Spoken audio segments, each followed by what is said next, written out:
Today Matters.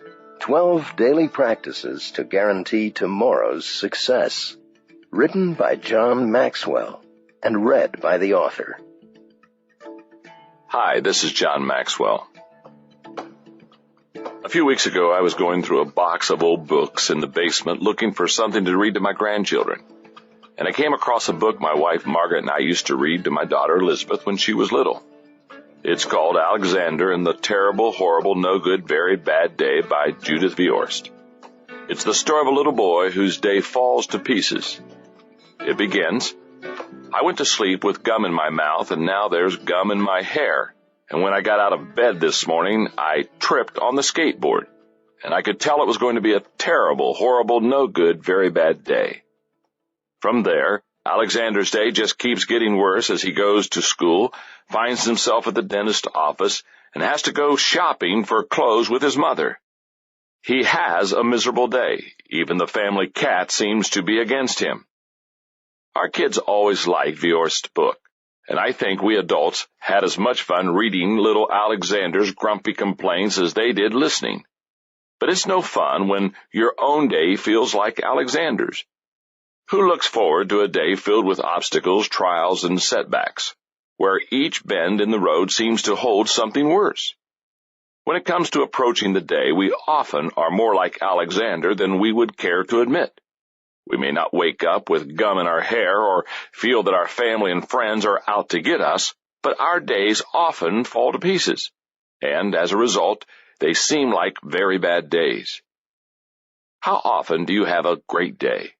Is it the norm or the rare exception for you? If I ask you to rate today on a scale of 1 to 10, with 10 being perfect, would you even know how to score it? Upon what would you base your rating? Would it depend on how you feel? Would it be determined by how many items you've checked off your to-do list?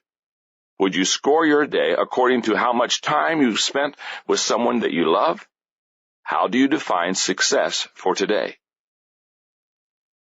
Everyone wants to have a good day, but not many people know what a good day looks like, much less how to create one. And even fewer people understand how the way you live today impacts your tomorrow. Why is that?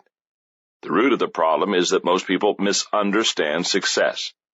If we have a faulty view of success, we take a faulty approach to our day. As a result, today falls to pieces. Listen to these common misconceptions concerning success and the responses that often go with them. We believe success is impossible, so we criticize it. Psychiatrist M. Scott Peck opened his best-selling book, The Road Less Traveled, with the words, "Life is difficult." He went on to say, "Most do not fully see this truth that life is difficult. Instead, they moan more or less incessantly about the enormity of their problems, their burdens, and their difficulties, as if life were generally easy, as if life should be easy. Because we want to believe life should be easy, we sometimes assume anything that's difficult must be impossible. When success eludes us, we are tempted to throw in the towel and assume it's unattainable. That's when we begin to criticize it. We say, who wants success anyway? And if success is achieved by anyone whom we consider less worthy than ourselves, we really get steamed. Our second misconception is that we believe success is mystical, so we search for it. If success has escaped us, yet we haven't entirely given up on it, then we often see it as a big mystery. We believe that all we have to do to succeed is to find the magic formula, silver bullet, or golden key that will solve all of our problems. The problem is that we want the rewards of success without paying the price. Seth Godin, author of Permission Marketing, recently wrote about this problem in the business world. He believes that business leaders frequently look for quick fixes for their companies. You don't win an Olympic gold medal with a few weeks of intensive training, says Godin. There's no such thing as an overnight opera sensation. Great law firms or design companies don't spring up overnight. Every great company, every great brand, and every great career has been built in exactly the same way, bit by bit, step by step, little by little. Misconception 3. We believe success comes from luck, so we hope for it. How many times have you heard people say something like, "He was just in the right place at the right time," to explain away someone else's success? It's a myth, just like the idea of the overnight success. The chances of becoming a success due to luck are about the same as winning the lottery, 50 million to 1. When it comes to success, you're better off hopping to it than hoping for it. Next, we believe success is productivity, so we work for it. I once saw a sign posted in a small business that said, "The 57 Rules of Success. Number 1, deliver the goods. Number 2, the other 56 don't matter." There's something about working hard and producing results that feels very rewarding, and many people regard that feeling so highly that they define it as success. But seeing hard work as success is one-dimensional. A strong work ethic is an admirable trait, but hard work alone doesn't bring success. There are plenty of people who work hard and never see success. Some people give their energy to dead-end jobs. Others work so hard that they neglect important relationships, ruin their health, or burn out. Success may not come to those who don't work hard, but hard work and success are not one and the same. Misconception 5. We believe success comes from an opportunity, so we wait for it. Many of the people who work very hard yet don't seem to get anywhere believe that the only thing they need is a break. Their motto begins with the words, "if only." If only my boss would cut me some slack. If only I could get a promotion. If only I had some startup capital. If only my kids would behave. Then life would be perfect. The truth is that people who do nothing more than wait for an opportunity won't be ready to capitalize on one if it does appear. As basketball legend John Wooden says, when opportunity comes, it's too late to prepare. And for those who receive their wish of a promotion, startup, money, or anything else, it rarely changes anything in the long term if they haven't already done all the groundwork to be successful. Misconception 6. We believe success comes from connections, so we network for it. People who believe in connections think they would have it made if only they would have been born into the right family, or they think their fortunes would suddenly improve if they met the right person. But connections alone will neither improve the life of someone who is off track nor guarantee success. If they did, the children of every successful business person would have it made, and the siblings of every U.S. president would be highly successful. But you know that is not true. Remember Billy Carter? Another misconception is that we believe success comes from recognition, so we strive for it. In your profession, is there a sure sign that you've made it? Would your peers be impressed if you were recognized by Fortune magazine, became a chess grand champion, or won the Lombardi Trophy? Or do you picture yourself accepting the Pulitzer Prize, Fields Medal, or Nobel Prize?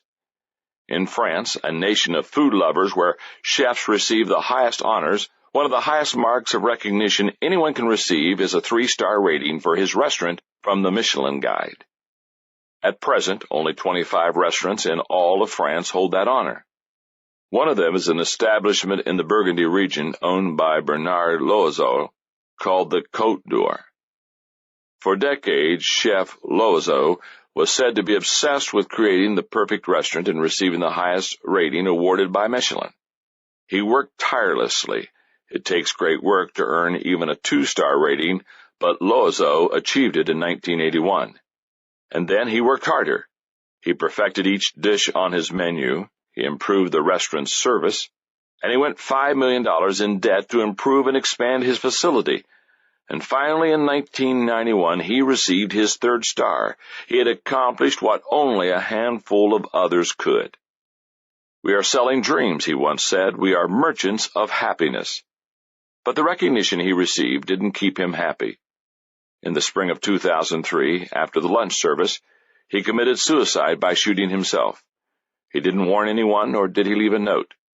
Some say he was disconsolate, because his rating in another restaurant guide had fallen from 19 to 17 out of 20. Others described him as manic-depressive. No one will ever know why he killed himself, but we can be sure that the great recognition he had received in his profession wasn't enough for him. Finally, we believe success is an event, so we schedule it. I've dedicated more than 30 years of my life to speaking at events and putting on conferences to help people be more successful and become better leaders. But I'm very realistic about the limited impact an event can make in a person's life, and I frequently remind conference attendees of those limitations. Events are great places for receiving inspiration and encouragement. They often prompt us to make important decisions to change, and they can even provide knowledge and tools to get us started. However, real sustainable change doesn't happen in a moment. It's a process. Knowing that has always compelled me to write books and record lessons so that people who have made the decision to change have access to tools they can use after the event to help facilitate the process. We use that process orientation at Equip, the nonprofit organization I founded in 1996, with the goal of training and resourcing 1 million leaders overseas. We don't simply drop in, put on an event, and disappear. We use a 3-year strategy. We begin by translating books and lessons into the local language. After the first teaching event, we give leaders books and tapes to use for their ongoing growth. And teams go back to the country every 6 months to teach more skills and follow up with leaders. Don't get me wrong, events can be very helpful, as long as we understand what they can and cannot do for us. I want to encourage you to attend events that can be catalysts for change in your life. Just don't expect them to suddenly bring you success. Growth comes from making decisions and following through on them. And that's what this book is all about. If we want to do something with our lives, then we must focus on today. That's where tomorrow's success lies. But how do you win today? How do you make today a great day instead of one that falls to pieces? Here's the missing piece. The secret of your success is determined by your daily agenda. When I talk about your daily agenda, I don't mean your to-do list, nor am I asking you to adopt a particular kind of calendar or computer program to manage your time. I'm focusing on something bigger. I want you to embrace what may be a whole new approach to life. You will never change your life until you change something you do daily. You see, success doesn't just suddenly occur one day in someone's life. For that matter, neither does failure. Each is a process. Every day of your life is merely preparation for the next. What you become is the result of what you do today. In February of 2003, I was privileged to spend some time with one of my idols, John Wooden, UCLA's Hall of Fame basketball coach. One of Wooden's sayings provides the missing piece for how we should handle today. He frequently exhorted his players to make each day their masterpiece. He wrote, "When I was teaching basketball, I urged my players to try their hardest to improve on that very day, to make that practice a masterpiece. Too often we get distracted by what is outside our control. You can't do anything about yesterday. The door to the past has been shut and the key thrown away. You can do nothing about tomorrow. It is yet to come. However, tomorrow is in large part determined by what you do today. So make today a masterpiece." This rule is even more important in life than in basketball. You have to apply yourself each day to become a little better. By applying yourself to the task of becoming a little better each and every day over a period of time, you will become a lot better. Only then will you be able to approach being the best you can be. Isn't the idea of making today a masterpiece appealing? The question is, how? What does it take? I believe there are 2 ingredients necessary to make every day a masterpiece: decisions and discipline. They are like 2 sides of the same coin. You could call them goal-setting and goal-getting, and they can't be separated because one is worthless without the other. I say that because good decisions minus daily discipline equal a plan without a payoff. Daily discipline minus good decisions equal regimentation without reward. Good decisions plus daily discipline equal a masterpiece of potential. Time is like a block of marble. Give a block of marble to an average person and you end up with a block of marble. But put it in the hands of a master sculptor and watch what happens. The sculptor looks at it with an artist's eye. First, he makes decisions about what it will be. Then he practices the disciplines of his craft until he has transformed lifeless stone into a masterpiece. I believe you and I can become like the sculptor. We can learn to become master craftsmen of our lives. You begin to build a better life by determining to make good decisions, but that alone is not enough. You need to know what decisions to make. I've given the subject a lot of thought, talked to many successful people, and narrowed down the list of critical areas for success to 12. I call them the Daily Dozen. Number 1, attitude. Choose and display the right attitudes daily. Number 2, priorities. Determine and act on important priorities daily. Number 3, health. Know and follow healthy guidelines daily. Number 4, family. Communicate with and care for my family daily. Number 5, thinking. Practice and develop good thinking daily. Number 6, commitment. Make and keep proper commitments daily. Number 7, finances. Make and properly manage dollars daily. Number 8, faith. Deepen and live out my faith daily. Number 9, relationships. Initiate and invest in solid relationships daily. Number 10, generosity. Plan for and model generosity daily. Number 11, values. Embrace and practice good values daily. And number 12, growth. Seek and experience improvements daily. Before going any further, I need to make something clear. Please don't let the length of the list bother you. What I'm suggesting is that you take some time to think through these areas and make a major decision in each that will be lifelong. You can settle an issue once and for all, and you won't have to revisit it daily. The most successful people in life are the ones who settle their critical issues early and manage them daily. The earlier you settle the critical issues of your life, the greater your potential for success. The first ingredient of success, making good decisions, has no real value without the second, which is practicing good discipline. Let's face it, everyone wants to be thin, but nobody wants to diet. Everyone wants to live long, but not many people want to exercise. Everybody wants money, yet few want to work hard. Successful people conquer their feelings and form the habit of doing things unsuccessful people do not like to do. The bookends of success are starting and finishing. Decisions help us start. Discipline helps us finish. Most people want to avoid pain, and discipline is often painful. But we need to recognize that there are really two kinds of pain when it comes to our daily conduct. There's the pain of self-discipline and the pain of regret. Many people avoid the pain of self-discipline because it's the easy thing to do. What they may not realize is that the pain of self-discipline is momentary, but the payoff is long-lasting. If we've made a decision to try to be healthy, but we put off exercising, it's true that we avoid 30 minutes of unpleasantness. But then we feel guilty because we violated the decision we know was right for us. Then we regret not having exercised. And if we constantly avoid exercise, we end up paying a price later. On the other hand, when we do practice the discipline of exercise for 30 minutes, we feel good about ourselves the entire day. That's a great trade-off.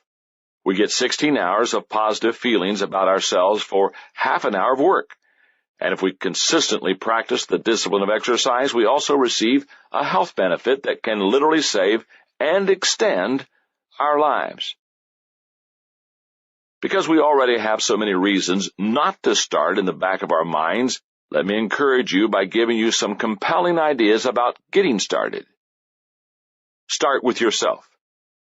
A few years ago, on a trip to India, I got the opportunity to visit the home of that nation's great leader, Mahatma Gandhi. The house has been turned into a museum, and it contains some of his personal possessions as well as artifacts from his time of leadership. It also teaches much of his philosophy. One of his statements that I saw there struck me. Be the change you want to see in the world. What a great statement. If you desire for just one person close to you, your spouse, your children, a close friend, an employee, to change in some way, then become a model of change yourself. When that happens, you gain experience, confidence, integrity, and influence. You become content with yourself. You must have something to give before you can give to others. Start small. When you start small and succeed, it helps you believe that you can accomplish the next step. It also helps you to prioritize your actions and focus your energy. But here's a piece of advice. As you get ready to begin, don't expect to understand all of what it will take to get to the top. Just focus on the next step. Start early.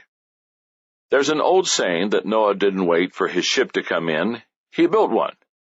If you take a proactive approach to changing your life, and you start early, you increase your odds for success, and you create more options for yourself later in life. As you keep listening, you will become acquainted with my personal history and how I came to make each decision for practicing one of the daily dozen. I share it because I want to flesh out the process for you and let you know that I'm trying to live out the principles I teach about.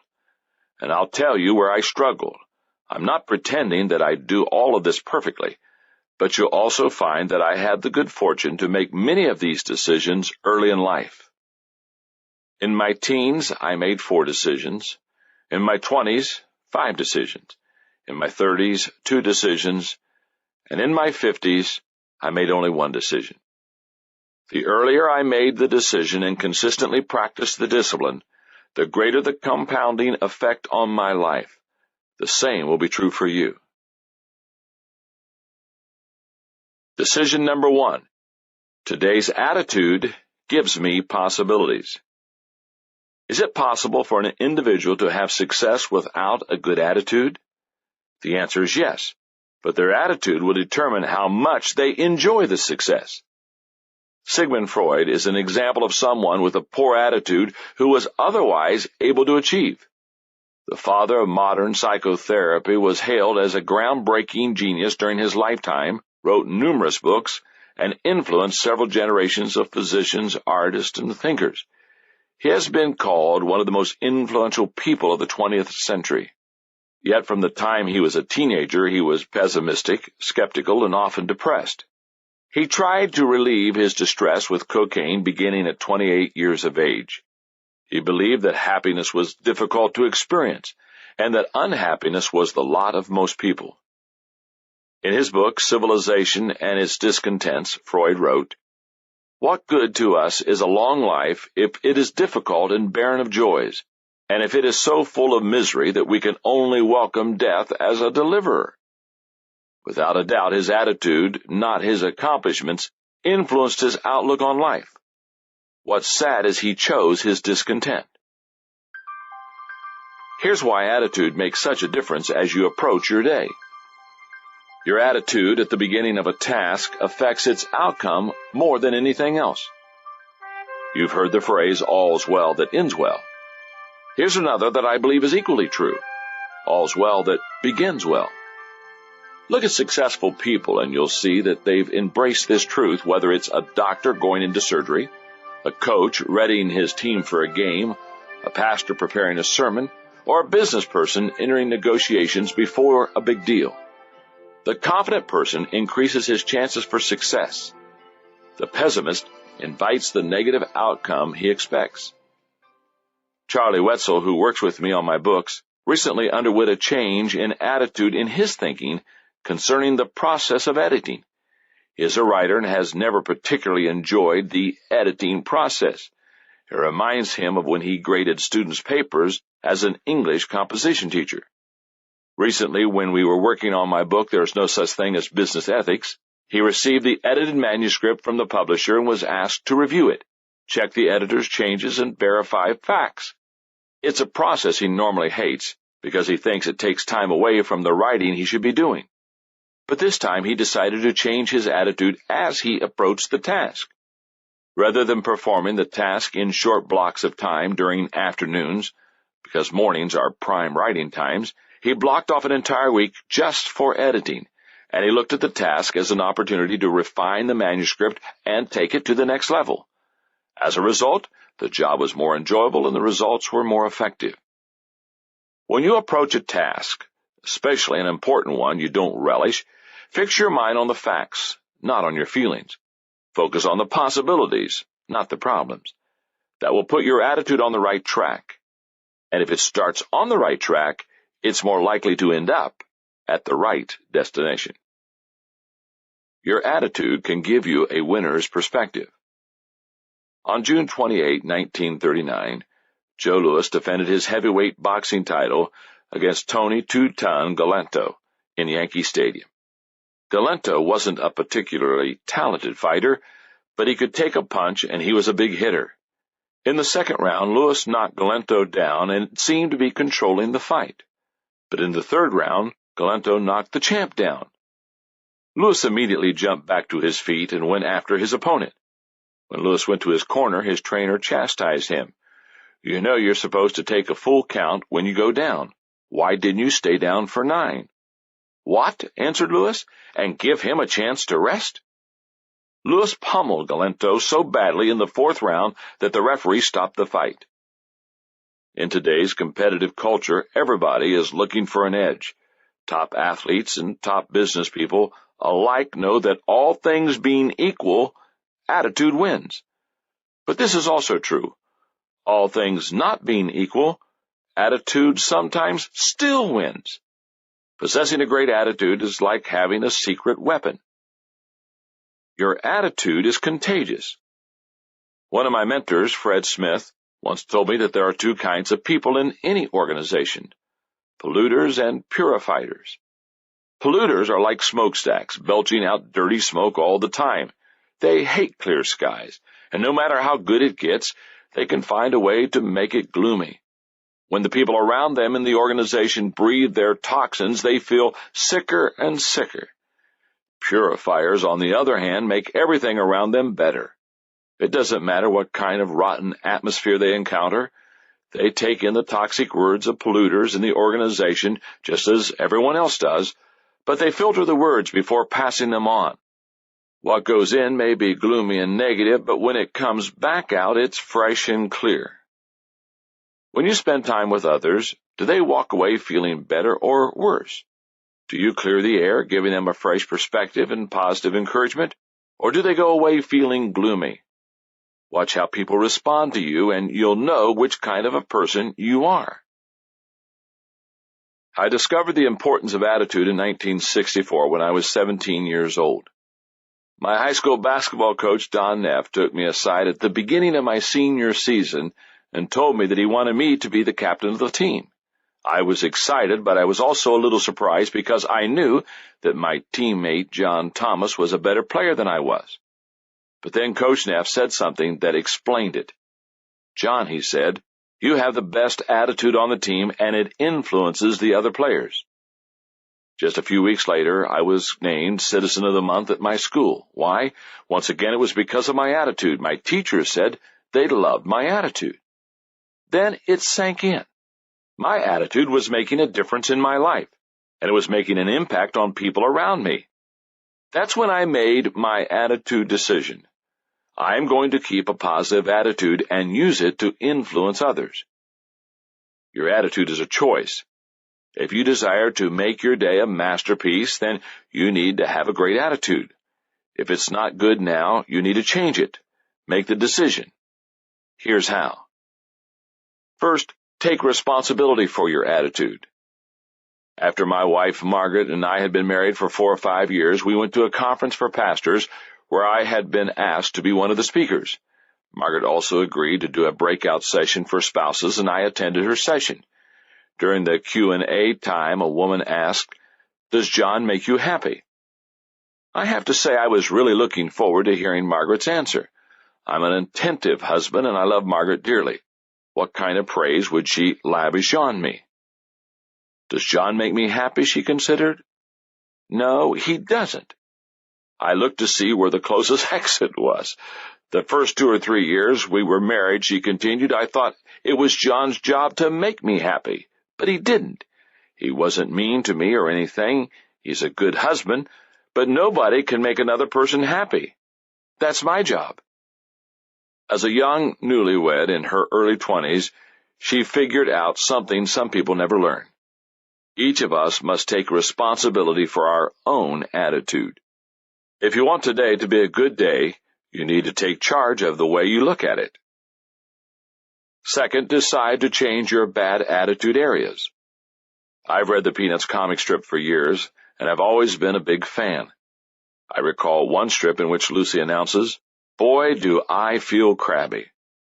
Her little brother Linus, always anxious to relieve tension at home, responds, "Maybe I can be of help. Why don't you just take my place here in front of the TV while I go and fix you a nice snack? Sometimes we all need a little pampering to help us feel better." Then Linus brings her a sandwich, a few chocolate chip cookies, and some milk. "Now, is there anything else I can get for you?" he asks. "Is there anything I haven't thought of?" "Yes, there's one thing you haven't thought of," Lucy answers, and then she suddenly screams, "I don't want to feel better." For the many years the late Charles Schulz drew Peanuts, that always seemed to be one of Lucy's problems. She didn't want to change in the areas where she had a bad attitude, and she had a lot of them. Many people are like her. There are things in your life you cannot choose, such as your parents, where you were born, or your race, but your attitude is something you can change, and just about everybody has at least a few areas in their thinking that could use some help. If you want to have a better day, then you need to go after those areas. The third step is to think, act, talk, and conduct yourself like the person you want to become. If you've been to any kind of class reunion 10 or more years after graduation, then you've probably been surprised by the transformation of one of your former classmates. The misfit who became a famous lawyer, the plain Jane who blossomed into a movie star, or the geek who founded a major corporation. How do such transformations occur? Those people saw themselves as they could be. Then they learned to act like and acquire the skills of the people they wanted to be. If you desire to change yourself, then start with your mind. Believe you can improve, then you can change into the person you desire to be. Ralph Waldo Emerson said, "What lies behind us and what lies before us are tiny matters compared to what lies within us." Develop a high appreciation for life.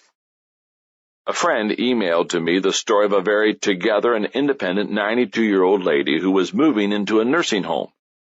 Since she was legally blind and her husband of 70 years had passed away, the move was her only option.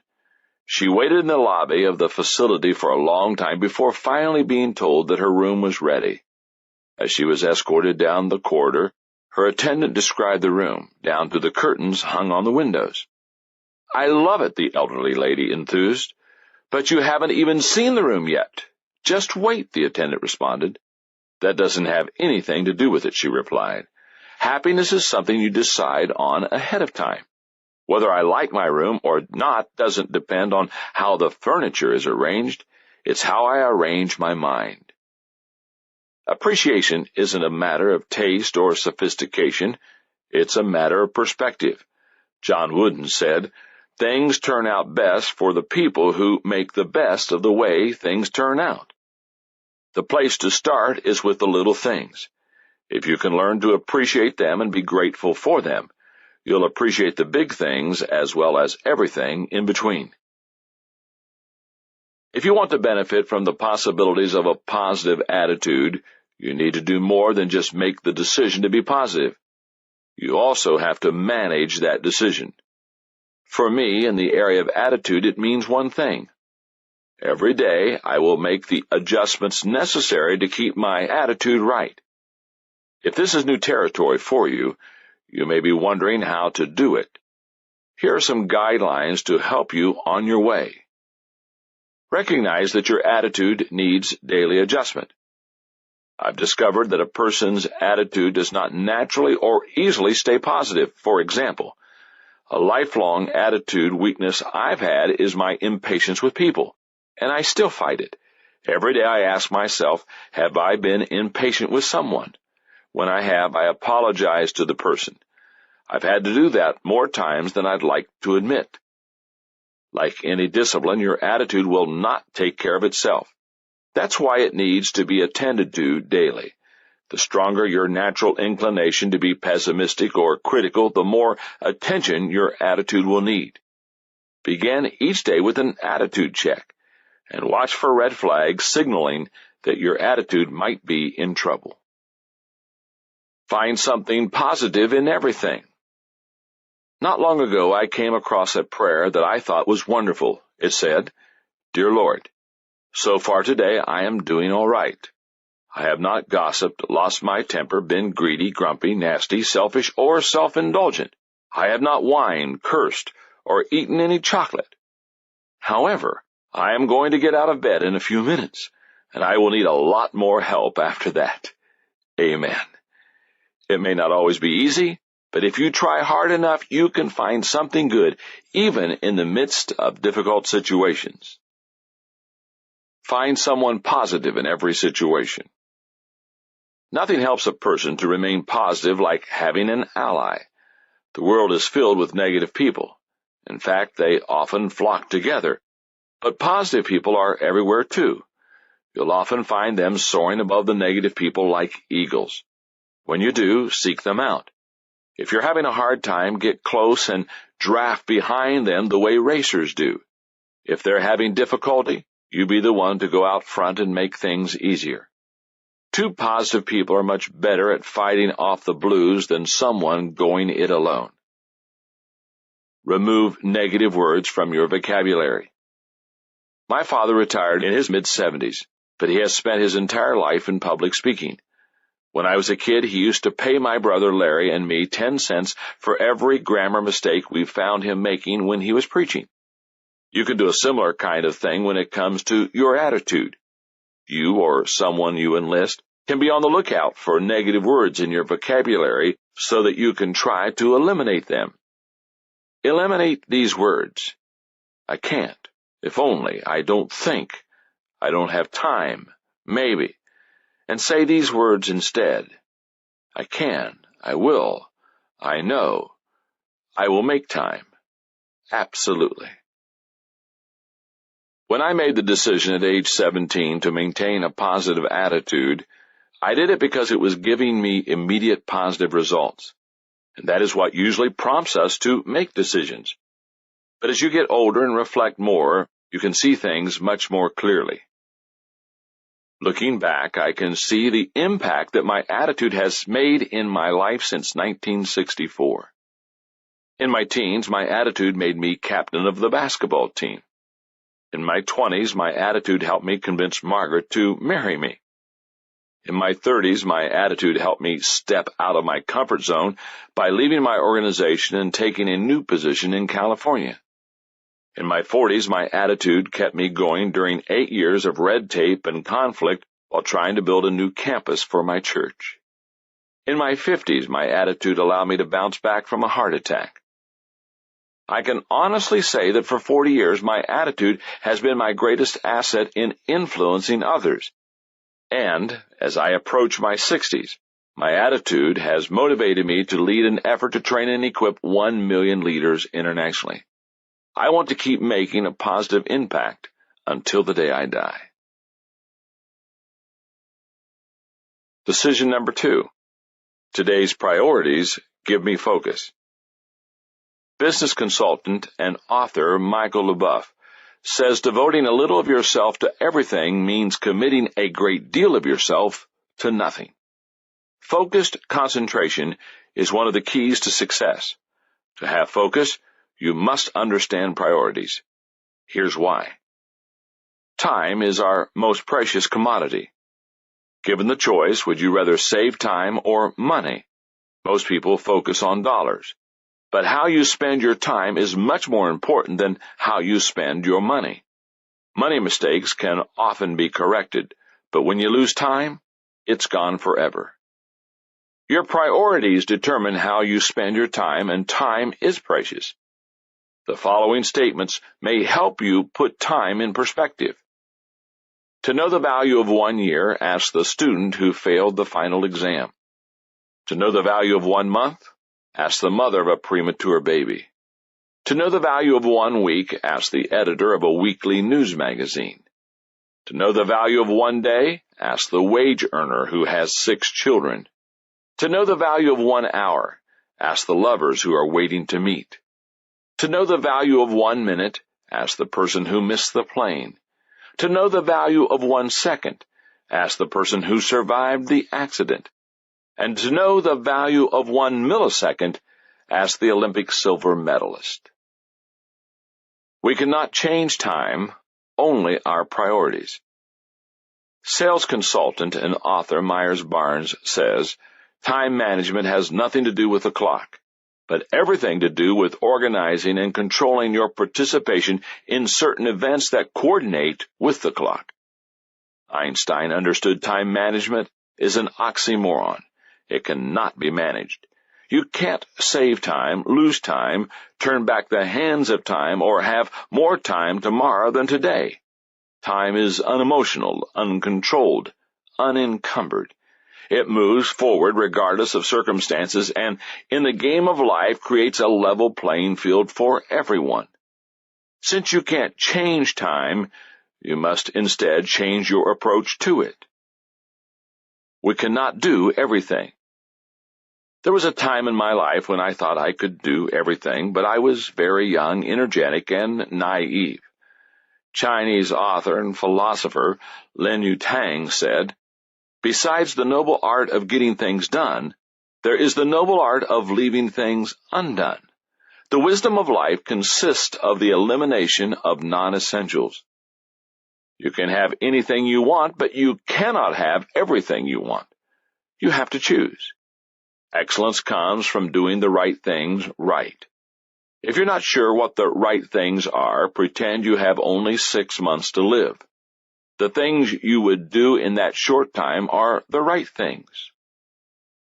Priorities help us to choose wisely. Author Robert J. McCain says the reason most goals are not achieved is that we spend our time doing second things first. Let's face it, there are a lot of things vying for your attention.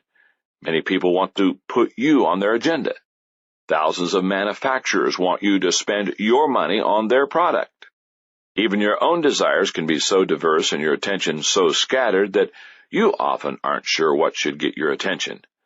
That's why you need to focus. To be successful, you can't just run on the fast track, instead run on your own track. People who reach their potential and fulfill their dreams determine and act on their priorities daily. When I first graduated from college and began my career, I was not working according to my own agenda.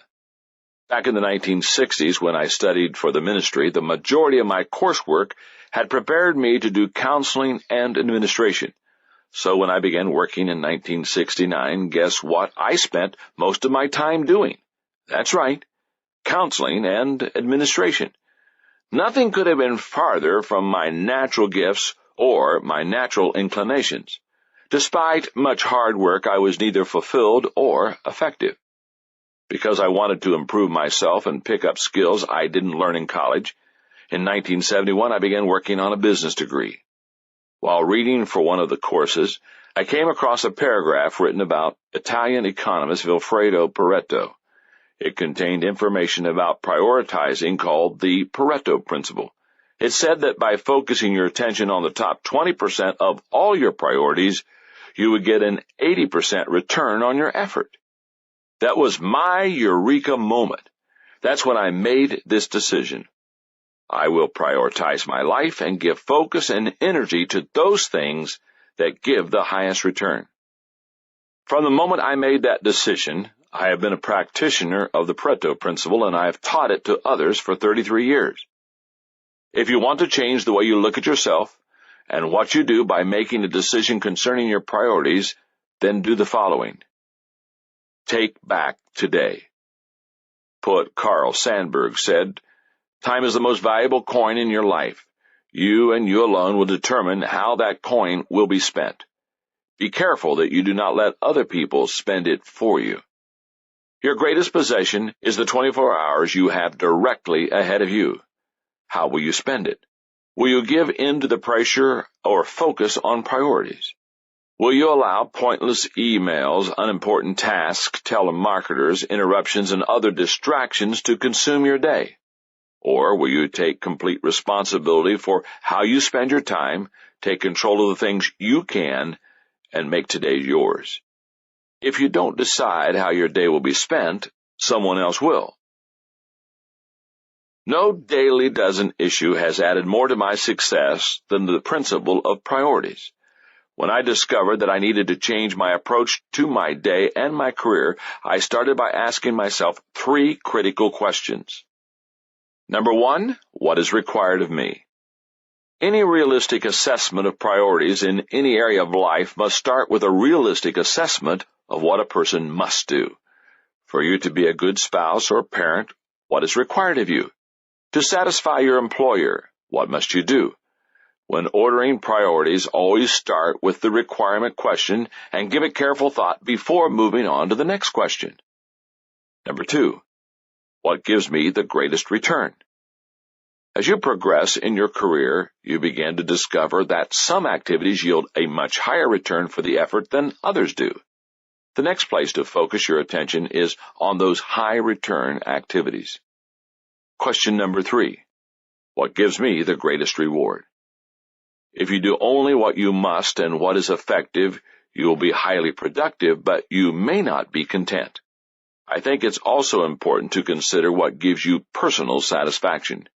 However, I find that some people want to start with the reward question and go no further than that. No one can be successful who doesn't possess the discipline to take care of the first 2 areas before adding the third. It was a great day in my church when I stopped counseling people and stopped getting bogged down in administrative details. But finding my strength zone took some time and exploration. If you don't already have a good handle on your strengths, then you may want to explore some of these suggestions. They're based on what I did to find mine. Trial and error. Nothing teaches you more than your successes and failures. Anytime something seems to be all trial and you make a lot of mistakes, it's probably time to move on. But you've got to take the risk of failing to find your successes. Next, consider the counsel of others. Asking others to evaluate your effectiveness is not always fun, but it is always helpful. Be sure to choose people who don't have an agenda other than to help you. Then take personality tests.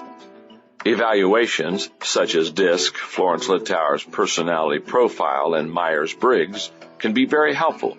They will help to clarify some of your natural inclinations and to reveal some strengths and weaknesses you aren't aware of. Finally, examine your personal experience. You really get a feel for how well you do something by doing it repeatedly.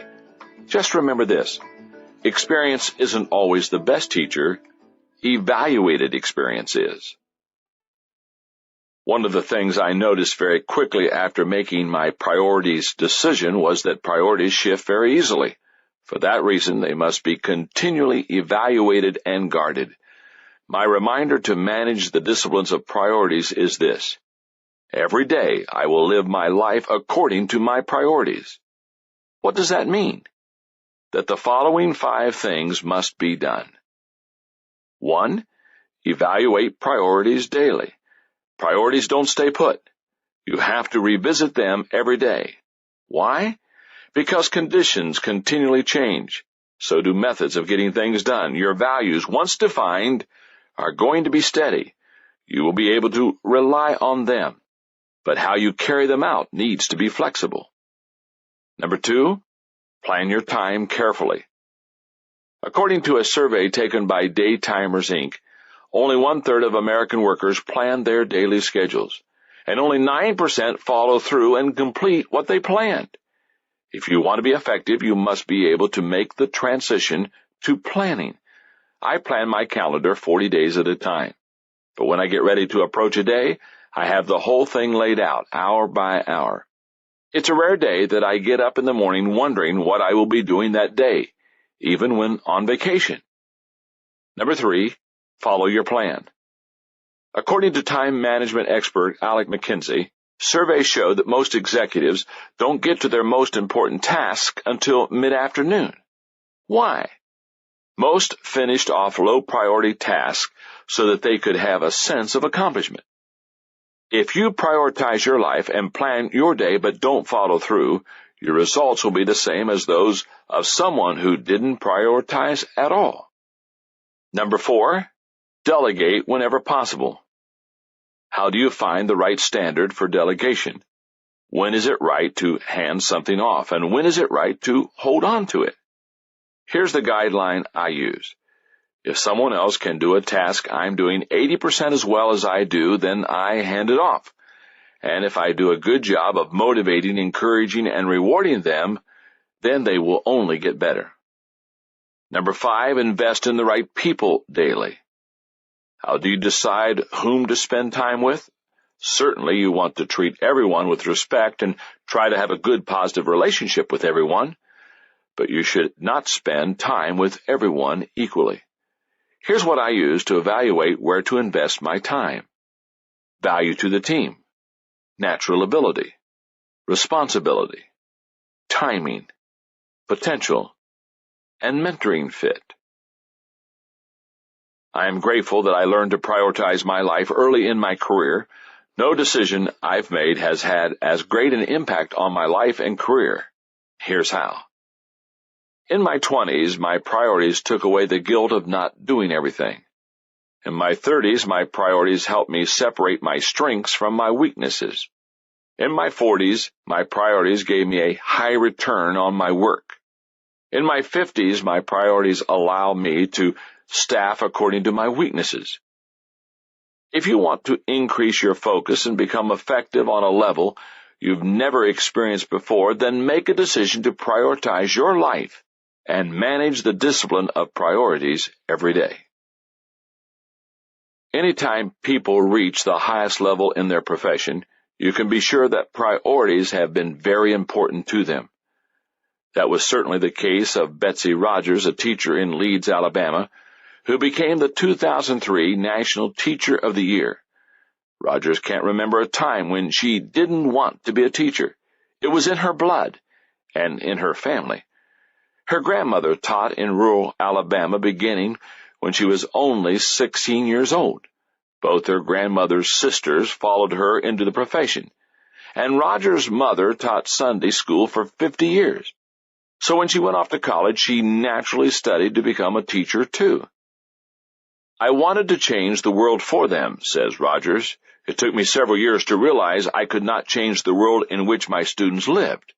But by understanding that school was the best place for some of my children, I became committed to making my classroom a place where students feel safe, as well as creating an environment that provides joy to those with unfortunate lives.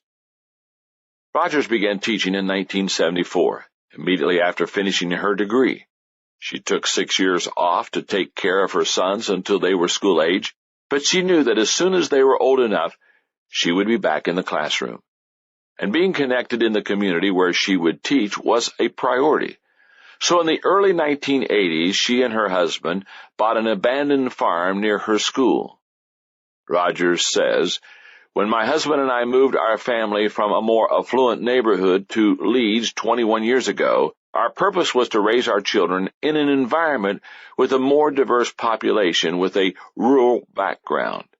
Many of my colleagues did not believe it was beneficial to live in a community where you teach, but I have found this relationship with the Leeds community to be very rewarding and productive. By living and working in Leeds, I truly became a stakeholder in the community." By making that community connection a priority, she has been better able to help her students. She reaches out to parents, has students over to her house, and attends many of their extracurricular activities. "We should be very proud of our profession," she says, "and we need to be models. We shouldn't lose sight of the fact that we have impact that we may never see."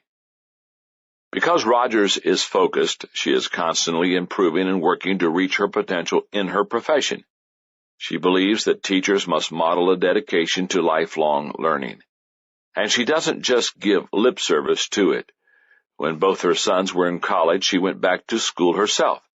She has since earned 3 graduate degrees in 1998, 2000, and 2002. As National Teacher of the Year, she will be expected to spend a year visiting schools and serving as an international spokeswoman for education. When she's finished, she could use the recognition she has received as a springboard to a plum teaching position or a higher-paying administrative position. But that's not what she's about. According to County Superintendent Bob Neighbors, Rogers has inquired about going back to work in a county school on academic alert because of poor test scores. After all, what's the use of improving herself if she can't use what she's learned to help others? Neighbors call Rogers one of those extraordinary naturals for whom teaching is not only her vocation, it is her joy, her daily discovery, and her avocation.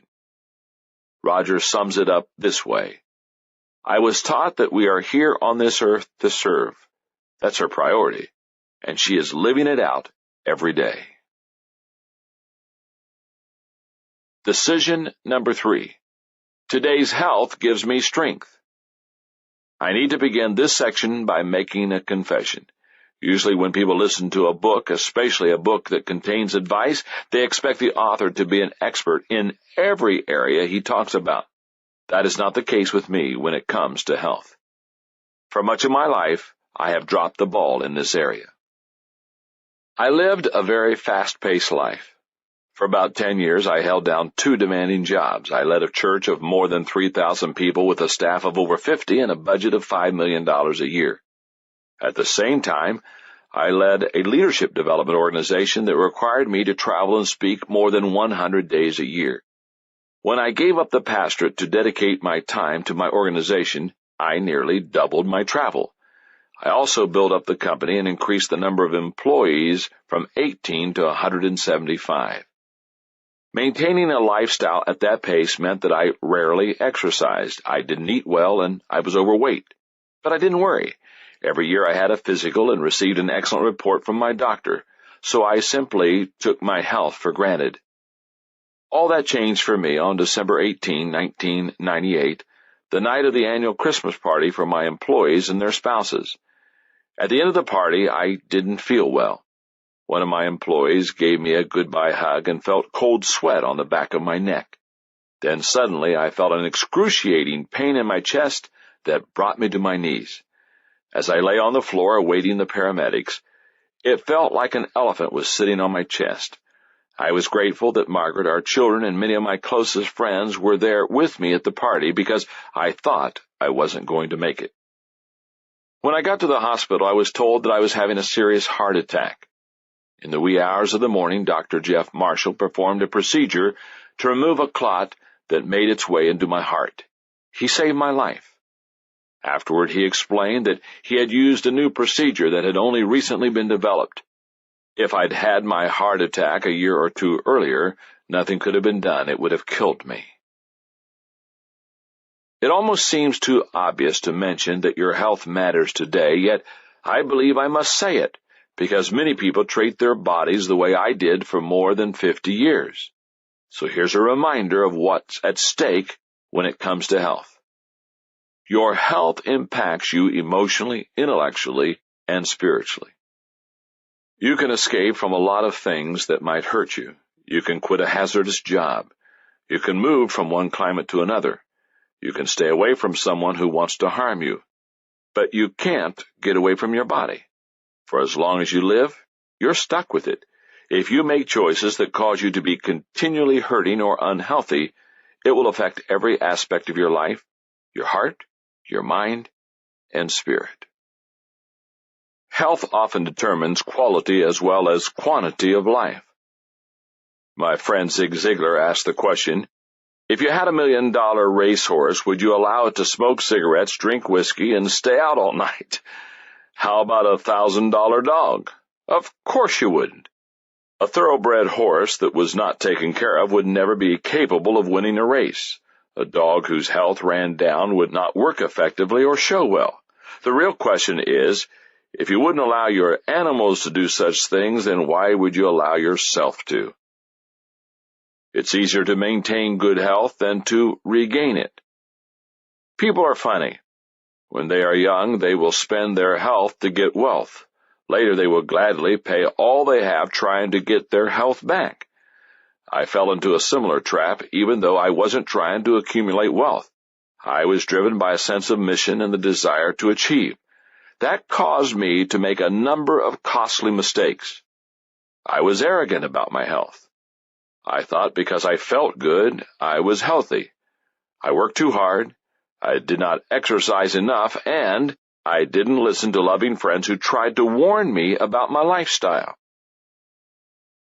As I recovered from my heart attack in the hospital, I felt very fortunate to be alive. Cardiovascular diseases are the #1 cause of death in the United States and Europe. But I didn't discover how blessed I was until Dr. Marshall told me that I had sustained no damage to my heart. That meant I had the potential to make a full recovery. At the age of 51, I made this health decision. I will take good care of myself by exercising and eating right. If you know the value of good health, yet you've had a hard time making the commitment to know and follow healthy guidelines, here are some suggestions to help you turn your attention to the subject and tackle it. #1, have a purpose worth living for. It's hard to find motivation in the moment when there is no hope in the future. A sense of purpose helps a person to make a decision to change and then to follow through with the discipline required to make that change permanent. I found that to be true after my heart attack. A friend who spent a lot of time with me during my recovery saw me pass on desserts time after time, something that was not characteristic of me, and finally he asked, "Have you lost your craving for desserts?" "No," I answered, "but my craving for life is greater." #2, do work you enjoy. One of the greatest causes of debilitating stress in people's lives is doing jobs they don't enjoy. It's like comedian Lily Tomlin said, "The problem with the rat race is that even if you win, you're still a rat." I believe 2 major frustrations contribute to that stress. The first is doing work you don't think is important. If you do work that you believe adds no value to yourself or to others, you quickly become demoralized. To remain healthy, your work must be in alignment with your values. Another reason some people don't like their work is because they do jobs that keep them in an area of weakness. Nobody can do that long and succeed. For example, most people hate the thought of public speaking. How would you like to get up in front of an audience and speak to them every day? That's some people's #1 fear. One of the ways you can tell you're working in an area of strength is that it actually gives you energy. Even if you are in the early stages of your career or are starting out on a new venture and you're not very good at something you're doing, you can still tell it's an area of strength by paying attention to how you respond to your failures. Mistakes that challenge you show your areas of strengths. Mistakes that threaten you show areas of your weaknesses. #3, find your pace. Part of taking care of yourself includes finding and maintaining the pace that's right for you. If you take life more slowly than your energy level is capable of, you can become lazy. If you continually run at a pace faster than you are capable, you can burn out. You need to find your balance. Even today, at age 57, I still have a tendency to take on too much and go at a faster pace than is really good for me. There are so many opportunities I want to pursue, books I want to write, and people I want to help. I'm constantly trying to strike a balance between my desire to maintain a healthy pace of life and my drive to accomplish all I can during my lifetime. #4, accept your personal worth. Psychologist Joyce Brothers says, an individual's self-concept affects every aspect of human behavior. The ability to learn, the capacity to grow and change, the choice of friends, mates, and careers. It is no exaggeration to say that a strong, positive self-image is the best possible preparation for success in life.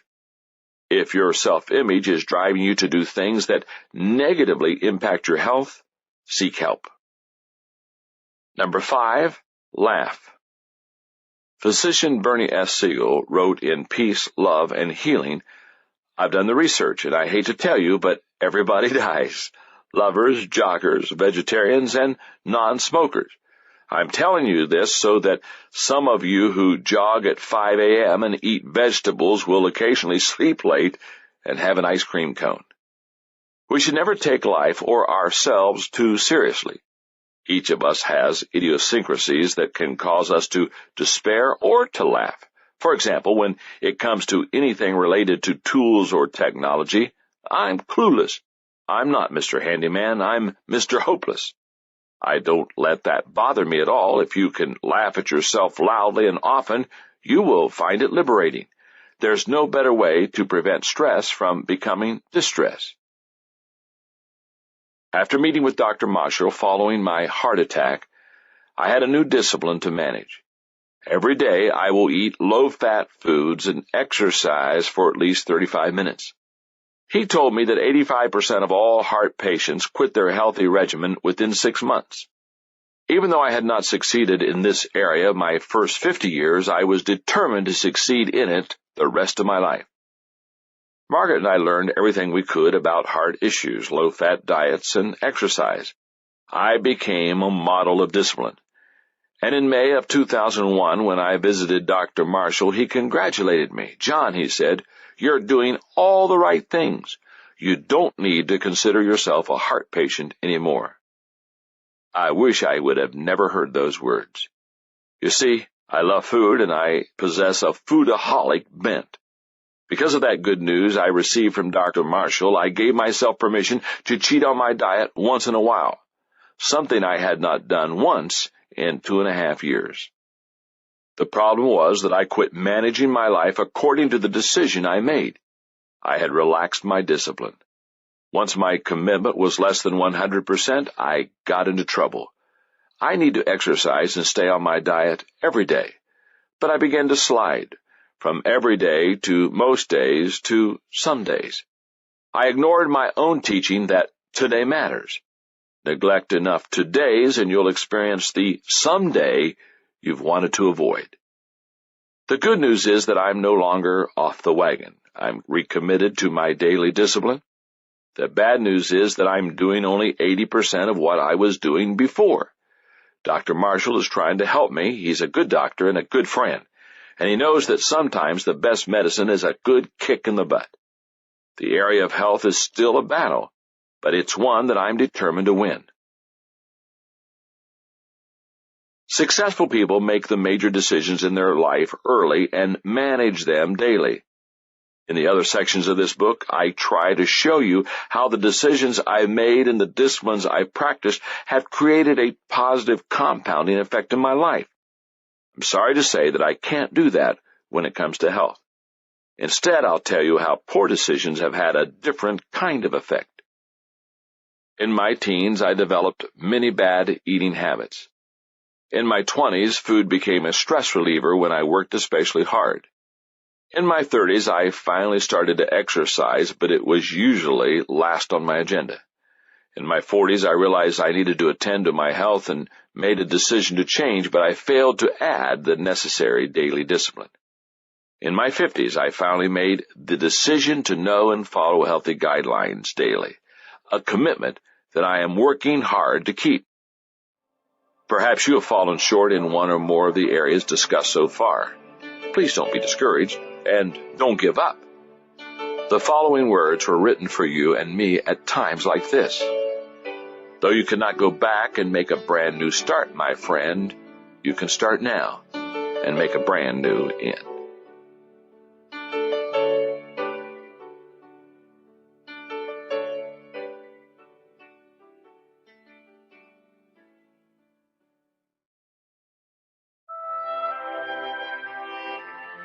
Decision number 4, today's family gives me stability.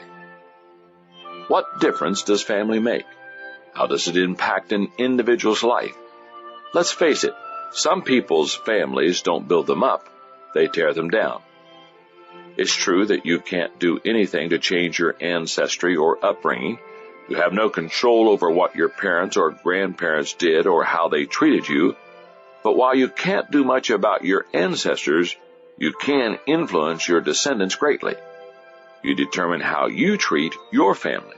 You're the one who decides whether you will stay and work things out or leave your family when the going gets rough, as it always does. You're the one who decides how much time you spend with the relatives who build you up versus those who try to knock you down. You determine how you treat others. The way you approach family life has a profound impact on how you live.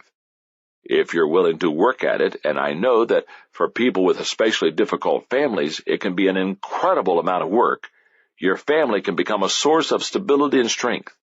A healthy, supportive family is like a safe haven in a storm. People have to deal with a lot of pressure these days. The workplace is demanding. Schools are often hostile environments. The pace of life is out of control. Where can a person find shelter in such a climate? If it is not at home, then it probably isn't anywhere. A reporter once asked President Theodore Roosevelt with whom did he enjoy spending most of his time. He responded he would rather spend time with his family than with any of the world's notables. For him and for his family, home was a safe haven in the midst of a storm. A healthy family also provides a photo album of memories. Think back to your own childhood.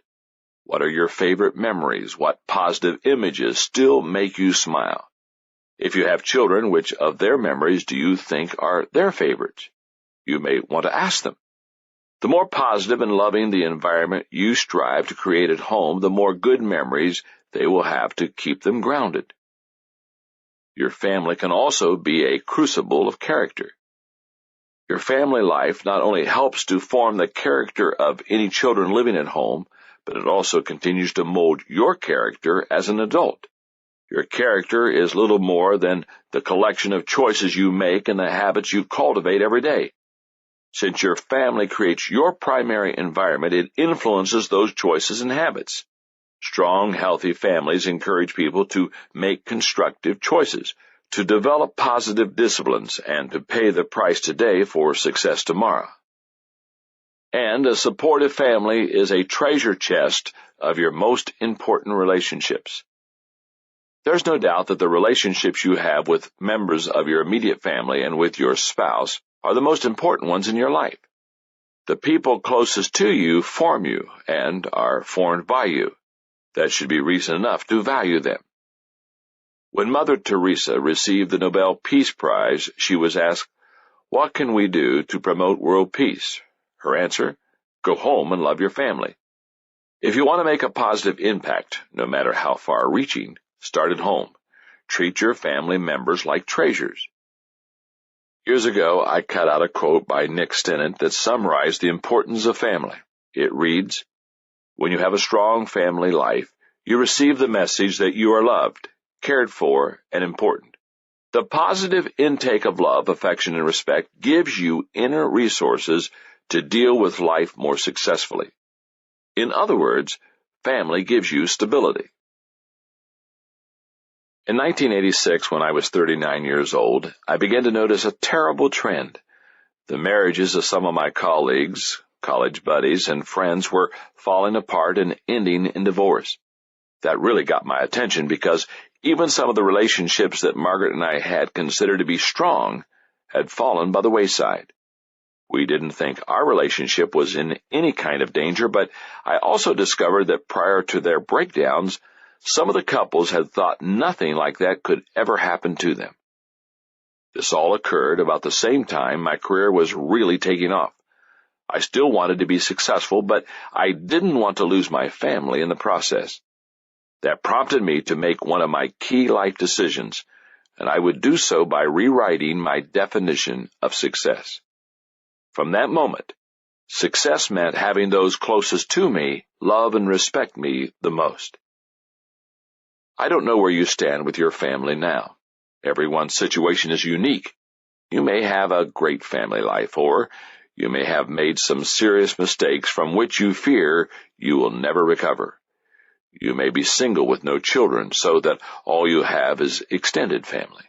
But I can tell you this, no matter what your situation is, you can benefit from the stability that comes from communicating with and caring for your family daily. Here's how to get started. Determine your priorities. There's a Russian proverb that gives this advice. Before going to war, pray once. Before going to sea, pray twice. Before getting married, pray 3 times.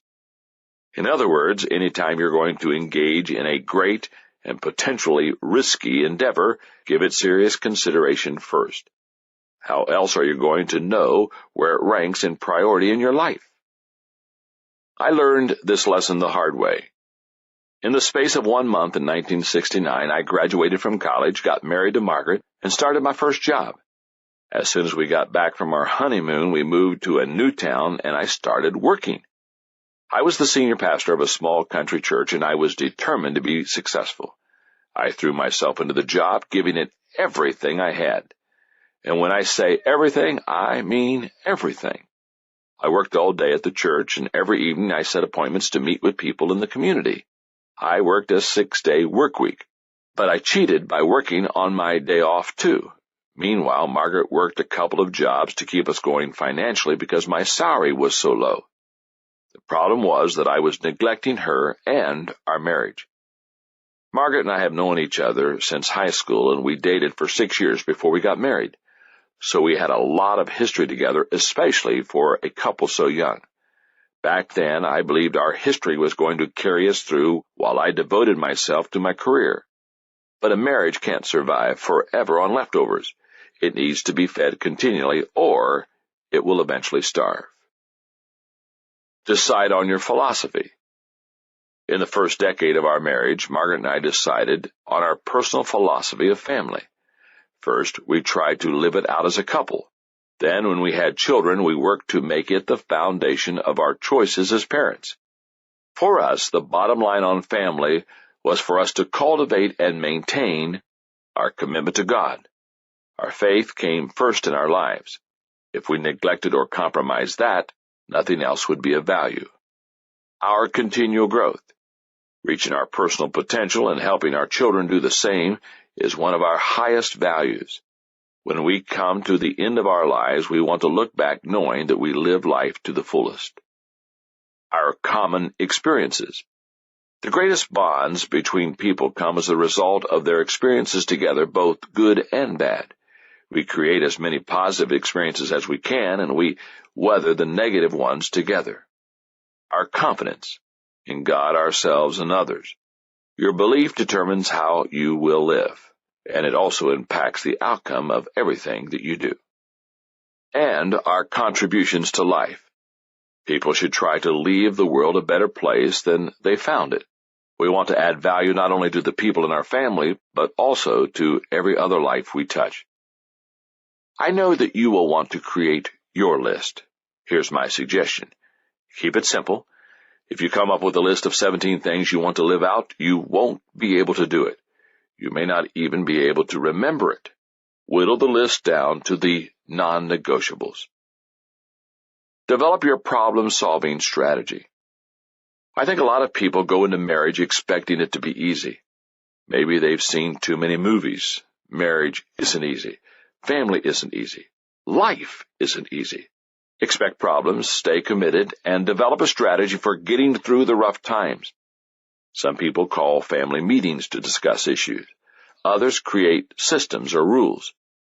Use whatever kind of problem-solving strategy works for you. Just be sure that it fosters and promotes 3 things. 1, better understanding. 2, positive change. And 3, growing relationships. The desire to make your family a priority is one thing. Actually living it out is something else. I found that it's often easier to get the approval of strangers and colleagues than it is to get respect from those who know you best. So I practice this discipline. Every day I work hard on gaining the love and respect of those closest to me. Years ago, when something exciting happened during the day or I heard a bit of interesting news, I'd share it with colleagues and friends. By the time I got home, I had little enthusiasm for sharing it with Margaret. So I purposely began keeping things to myself until I could share them with Margaret first. That way, she never got the leftovers. I found the best way to place my family first is to give them some of my best energy and attention. If you desire to strengthen your family life and make it a source of stability, then try practicing some of these disciplines. Put your family on your calendar first. I have found that my work will gobble up every bit of my time if I let it. Before I made the decision to make my family a priority, I didn't give them the time that I should have. I think that's true of most people who enjoy their careers. Other people have hobbies or interests that can be very time-consuming. If you don't create boundaries for how you spend your time, your family will always get the leftovers. Even today, if I let my guard down, I'm liable to let work take over my schedule. Someone once said that you should never let yourself feel that you ought to be at work when you're with your family, and you should never feel that you ought to be with your family when you're at work. That's a great perspective. If you and your family can figure out and agree on how much time you should spend together, and you protect those times, you should be able to adopt that mindset. Try to create and maintain family traditions. Traditions give your family a shared history and a strong sense of identity. Don't you remember how your family celebrated Thanksgiving as a child, or how about Christmas? The traditions your family kept helped you define who you were and who your family was. Give thought to how you want to enjoy holidays, mark milestones, and celebrate rites of passage in your family. Start by basing traditions on your values. Add others you enjoyed from your childhood. If you're married, include those of your spouse as well. Mix in cultural elements if you want. Build some around your children's interest. Give traditions meaning and make them your own. It's vital to keep your marriage healthy. The relational foundation of any family is a couple's marriage. It sets the tone for the household and is the model relationship that children learn from more than any other. That's why former Notre Dame President Theodore Hesbaugh asserted, "The most important thing a father can do for his children is to love their mother." No marriage is easy to keep going. It's been said that a successful marriage is one that can go from crisis to crisis with a growth in commitment. That's what it's really all about, commitment. Commitment is what carries you through. People who use their feelings as a barometer for the health of their marriage are destined for a breakup. If you intend to stay married only as long as you feel the love, you might as well give up. Just like anything else worth fighting for, marriage requires daily discipline and commitment. As I reflect on my family decision, I look back with intense gratitude to Margaret and my children. And I realize that in my 30s, my family decision gave me protection from making the life-shattering mistakes of many of my friends. In my 40s, my family decision helped me place my family first. In my 50s, my family decision has allowed me to see the positive outcome of the success of my grown children. For 18 years, my family and I have benefited from my decision to live by a different definition of success. I can't imagine what life would have been like without the stability provided by my family. Decision number 5. Today's thinking gives me an advantage. Claude M. Bristol, author of The Magic of Believing, said, "Thought is the original source of all wealth, all success, all material gain, all great discoveries and inventions, and all achievement." That's a bold statement. What kind of value do you put on good thinking? Has it been a priority in your life? Have you considered thinking to be a decision and discipline to be practiced daily? Here are some reasons to make thinking a priority in your life every day. Good thinking increases your value.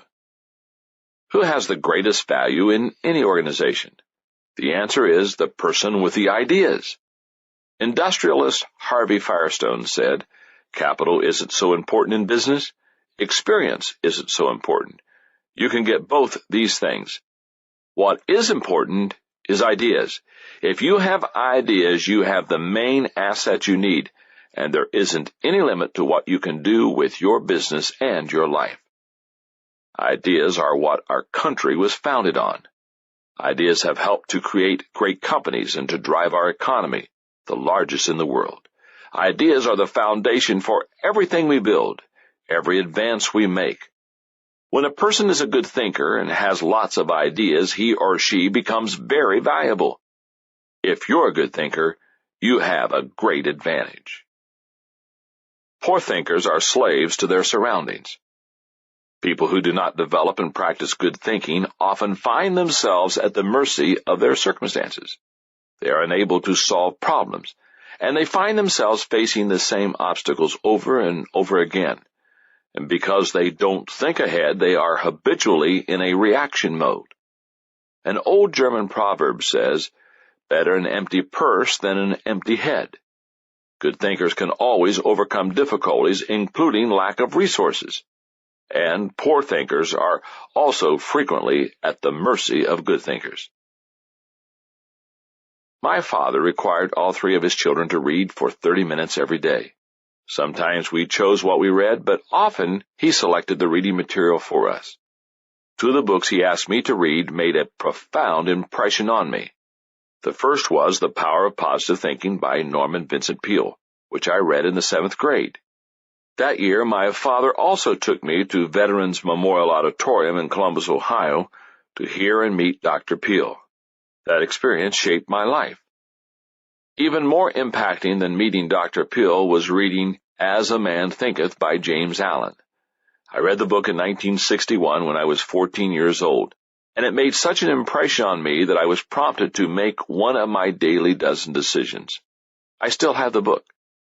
On page 49, Allen wrote, "All that a man achieves or fails to achieve is the direct result of his thoughts." The entire book made an impression on me, but that statement made me realize that my thinking would make or break me. So I decided, I will think on things that will add value to myself and others. If you desire to make good thinking a daily part of your life, consider this. Recognize there are many kinds of thinking. I believe 11 different thinking skills come into play when it comes to good thinking. I wrote about them in detail in Thinking for a Change. Here's an overview of the skills. Number 1, big picture thinking. The ability to think beyond yourself and your world in order to process ideas with a holistic perspective. Number 2, focus thinking. The ability to think with clarity on issues by removing distractions and mental clutter from your mind. Number 3, creative thinking. The ability to break out of your box of limitations and explore ideas and options to experience a breakthrough. Number 4, realistic thinking. The ability to build a solid foundation on facts to think with certainty. Number 5, strategic thinking. The ability to implement plans that give direction for today and increase your potential for tomorrow. Number 6, possibility thinking. The ability to unleash your enthusiasm and hope to find solutions for even seemingly impossible situations. Number 7, reflective thinking. The ability to revisit the past in order to gain a true perspective and think with understanding. Number 8, questioning popular thinking. The ability to reject the limitations of common thinking and accomplish uncommon results. Number 9, shared thinking. The ability to include the heads of others to help you think over your head and achieve compounding results. Number 10, unselfish thinking. The ability to consider others and their journey to think with collaboration. Number 11, bottom line thinking. The ability to focus on results and maximum return to reap the full potential of your thinking. If you recognize that there are many different kinds of thinking, what should you do? Should you try to master all of them? No, I believe that's a mistake. Let's say, for example, that you are a very good creative thinker, but you're weak in bottom-line thinking, yet you want to master both kinds of thinking. How would you get started? Where would you focus your attention? You could probably work on bottom-line thinking to get it up to average, but that would require a tremendous amount of time, energy, and resources. And what would it take to advance to merely good? It would take even more effort. The higher you try to climb, the more energy it takes to make less progress. No matter how hard you try, you might not ever make bottom-line thinking a strength. What if you gave that time to improving your creative thinking instead? Since you are already good, a moderate amount of time and energy could make you excellent. If you really gave it your all, perhaps you could become a world-class creative thinker. That would enable you to generate ideas and make contributions few others could. That would make you much more valuable and give you a real advantage in your life and career. So what do you do about your weaknesses? Gather people around you who are strong in those areas. That's what I've done for years. In my current season of life, I can hire staff who possess strengths in my areas of weakness. But even before I was the boss, I practiced this principle. For 35 years, my wife Margaret and I have worked as a team to compensate for one another's weaknesses. I've often relied on my brother Larry to help me in the area of realistic thinking. And I've made it a practice to partner with friends who think better than I do in a particular area while I do the same for them. Not having to rely entirely on myself when it comes to thinking has been a real advantage to me. It's easy to allow situations and other people to influence your thinking negatively as well as positively. One of the tricky things about seeking ideas and perspective from others is that some people have an agenda other than helping you. That's why it's important to take responsibility for your own thinking. When I was in my 20s, I began to practice this discipline. Every day, I will set aside a time to think, and I will determine to think on the right things. If you desire to do the same thing, then do this. Find a place to think. I want to encourage you to find a thinking place. When it comes to what works, everybody's different. Some people like to be connected to nature. Others want to be in the midst of, but removed from, activity. My friend Andy Stanley likes to sit alone in a restaurant to think. He says he needs a little distraction. J.K. Rowling, author of the Harry Potter books, wrote her early books while sitting in a cafe. Where you go doesn't matter as long as it stimulates your thinking. Set aside think time every day. As important as finding the right place to think is carving out the time. I do nearly all my best thinking early in the morning, except for reflective thinking. I usually do that in the evenings before I go to bed. That's when I review my day and try to measure how I did with my daily dozen. But all the other kinds of thinking come best to me in the morning. I often wake up in the wee hours and spend time just getting ideas on a legal pad while sitting in my thinking chair. I recommend that you try to discover the time of day when your thinking is the sharpest. Then set aside a block of time every day just to think. I believe you'll find that you're much more productive and focused as a result. Capture your thoughts. I always write down my thoughts. When I'm in my thinking spot, I use a legal pad. The rest of the day, I keep a small leather-bound notebook with me. I even have something to write with next to my bed at night, a small pad with a light attached that illuminates when you remove the pen. That way I can write a note while still in bed without disturbing Margaret by turning on a light. Have a system and use it. Try to improve your thinking every day. It's true that the more thinking you do, the better you become at it, but you can quickly improve your thinking if you do the following on a daily basis. Number 1, focus on the positive.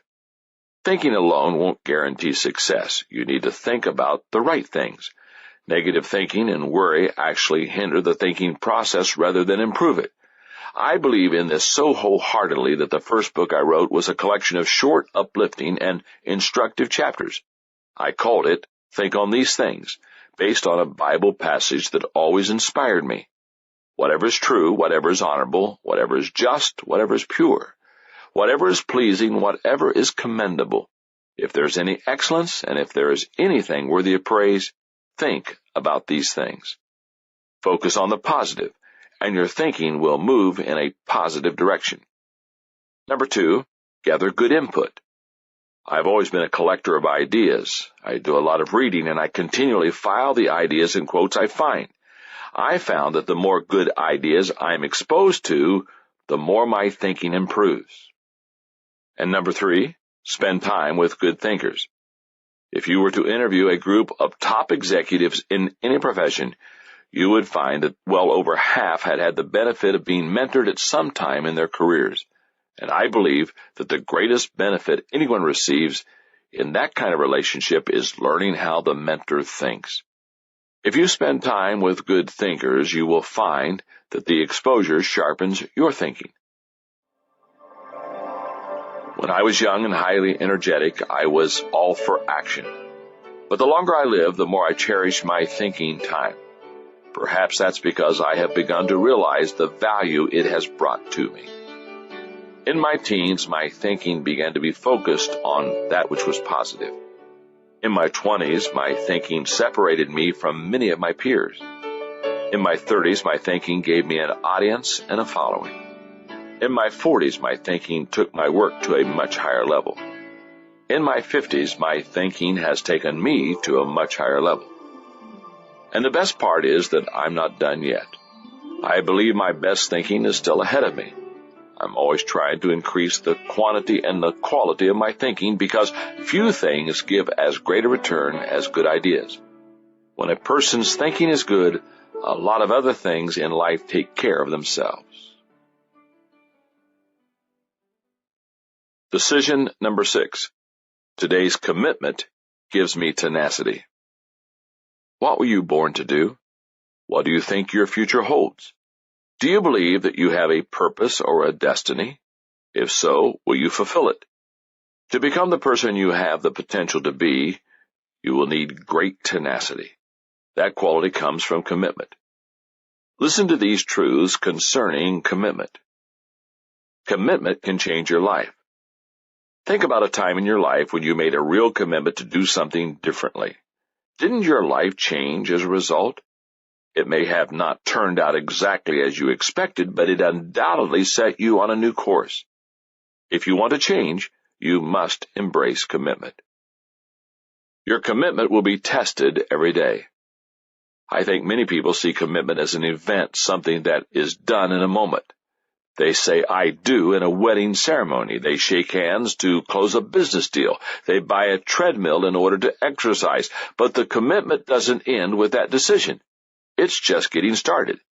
And you better believe that any time you make a commitment to something, it will be tested. That happens in any number of ways. Experiencing failure. Perhaps the greatest challenge to commitment is failure.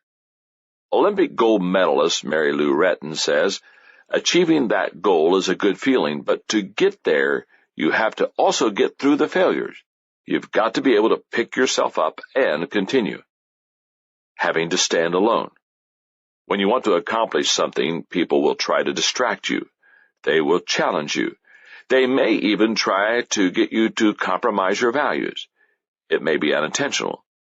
It may be because they're worried that if you grow, they will feel left behind. In those moments, you need to ask yourself, who am I trying to please? If you desire to please yourself by following through on your commitments to yourself, there will be times that you need to stand alone. Facing deep disappointment. Let's be honest, a lot of things can go wrong in life. How are you going to react in the face of those disappointments? Sportscaster Harry Callis once introduced Philadelphia Phillies outfielder Gary Maddox by saying, Gary has turned his life around. He used to be depressed and miserable. Now he's miserable and depressed. That's not how you want to end up. I don't think I really understood the true value of commitment until 1976. I was the senior pastor of one of the fastest-growing churches in Ohio, and the success we were seeing necessitated a $1 million expansion on our facilities. But there was a problem. I was only 29 years old, and I had never led a major building program. Frankly, the task seemed impossible. But at the same time, the future of the church absolutely depended on its success. That's when I made a life decision concerning commitment. If something is worth doing, I will commit myself to carrying it through. Little did I realize how much that commitment would be tested. Each time we made a decision, more problems arose. For example, to accommodate growth, I need to improve my staff. That meant terminating some people who were very popular. And more than 200 people in the church, nearly 15%, left because they did not agree with the vision. If you desire to have greater tenacity to accomplish the things you desire, then make the decision to embrace commitment wholeheartedly in your life. Begin by doing the following. Count the cost. After the Nazis drove the British Army from the European continent at Dunkirk and obtained France's surrender in June of 1940, the Germans were certain that victory in Europe was at hand and that Great Britain would seek a peace agreement. France also believed that that was true. French General Maxime Weygand told Charles de Gaulle, who was a colonel at the time, "When I've been beaten here, England won't wait a week before negotiating with the Reich." But the Germans and the French underestimated the commitment of Winston Churchill, who had become England's prime minister in May, and of the British people. Churchill knew what was at stake in the conflict, as evidenced by his remarks at the time. What General Weygand called the Battle of France is over. I expect that the Battle of Britain is about to begin. Upon this battle depends the survival of Christian civilization. Upon it depends our own British life. Hitler knows that he will have to break us in this island or lose the war. If we can stand up to him, all Europe may be free. But if we fail, then the whole world, including the United States, including all that we have known and cared for, will sink into the abyss of a new dark age. Let us therefore brace ourselves to our duties, and so bear ourselves that, if the British Empire and its Commonwealth last for 1,000 years, men will say, this was their finest hour. The war that England fought was long and bloody. They suffered terrible bombing from the Nazis, and for a long time they stood alone. But they stood. Their commitment was unwavering. And because they stood, the Allies won the war. I believe their resolve was strong not only because they knew what was at stake, but they also had a sense of what price they were being asked to pay. It can be very difficult to stand by a commitment naively made. The commitment becomes much stronger when you have already counted the cost. Determined to pay the price. When I went off to college, I was determined to stay committed and focused on preparing for ministry. But I knew there would be a price. Many of my college friends got married while still in school, and some even had children. Margaret and I waited despite our shared desire to begin our married life. It was a difficult journey, and to this day I don't recommend engagements as long as ours. But our commitment paid off. A few weeks after we graduated, we got married, and we waited several years before having children. As a result, I was prepared when I entered the ministry, and I could focus on establishing my career during those important early years. Always strive for excellence.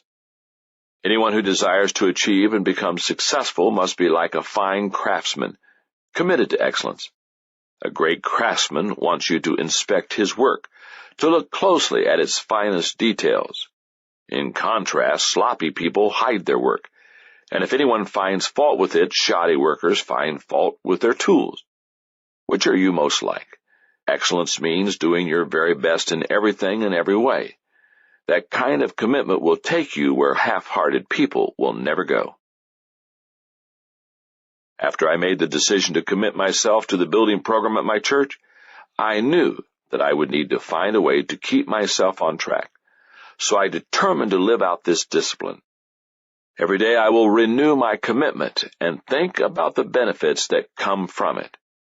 To do that, I carried a laminated card with me every day for 18 months. Here's what was written on it. The moment one definitely commits oneself, then providence moves too. All sorts of things occur to help one that would never otherwise have occurred. A whole stream of events issue from the decision, raising in one's favor all manner of unforeseen incidents and meetings and material assistance which no man would have dreamed would come his way. William H. Murray. I read that card every day as we were going through the project. It helped me to stay focused and feel encouraged. I thought, if I stay committed and do all I can, and then I ask God to make up the difference, we can achieve this. And we did. As you strive to keep your commitments daily, keep the following in mind. Expect commitment to be a struggle. When our children were young and living at home, Margaret and I decided one summer that we wanted to take them on a vacation that focused on how the United States was built as a nation. We started out in New York City.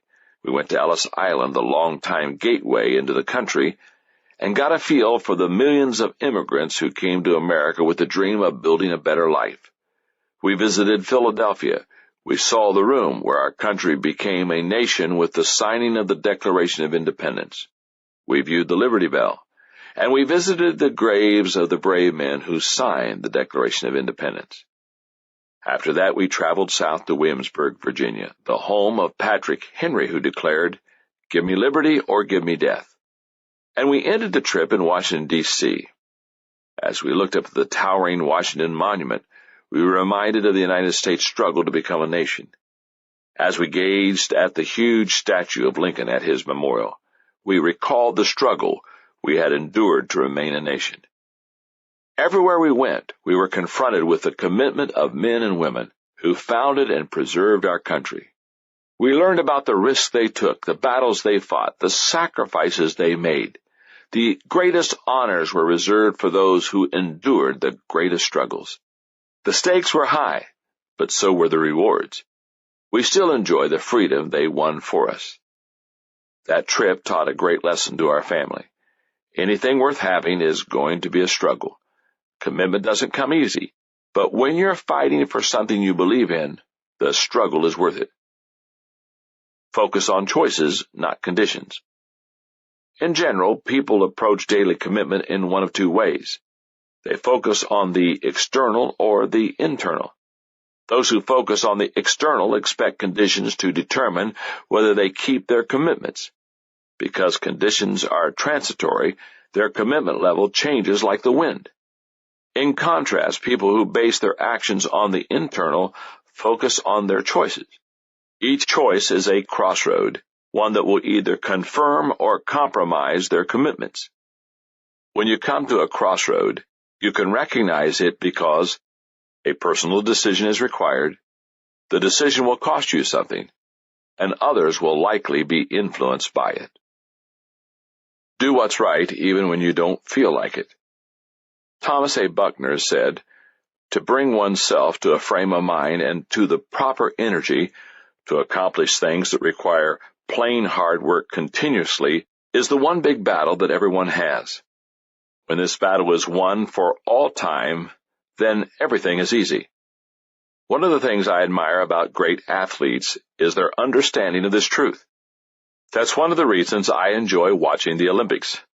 When the Olympic athletes come into the stadium during the opening ceremonies and prepare to participate in the games, one of the things they do is recite the following: "I have prepared. I have followed the rules. I will not quit." Anyone who can say that with integrity can be proud of him or herself, no matter what happens afterward. I believe my commitment continues to be a key to life. That's true in my marriage, my career, my spiritual life.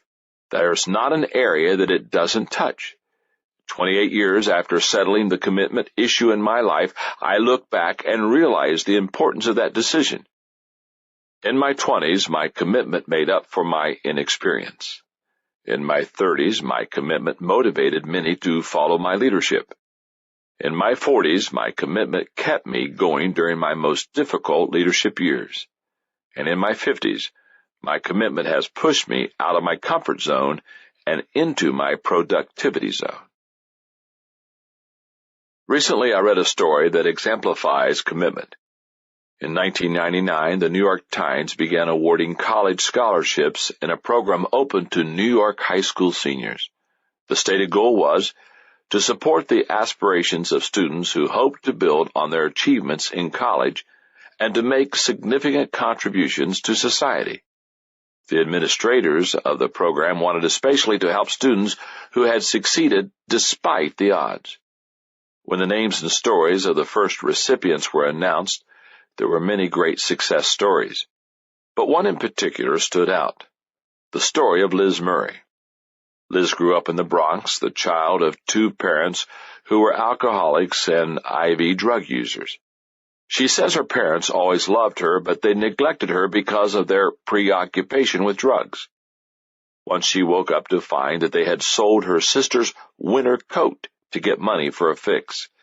So to keep herself and her sister fed, she worked from the time she was 9 years old. She offered to pump gas at self-service gas stations and bag groceries at stores for tips.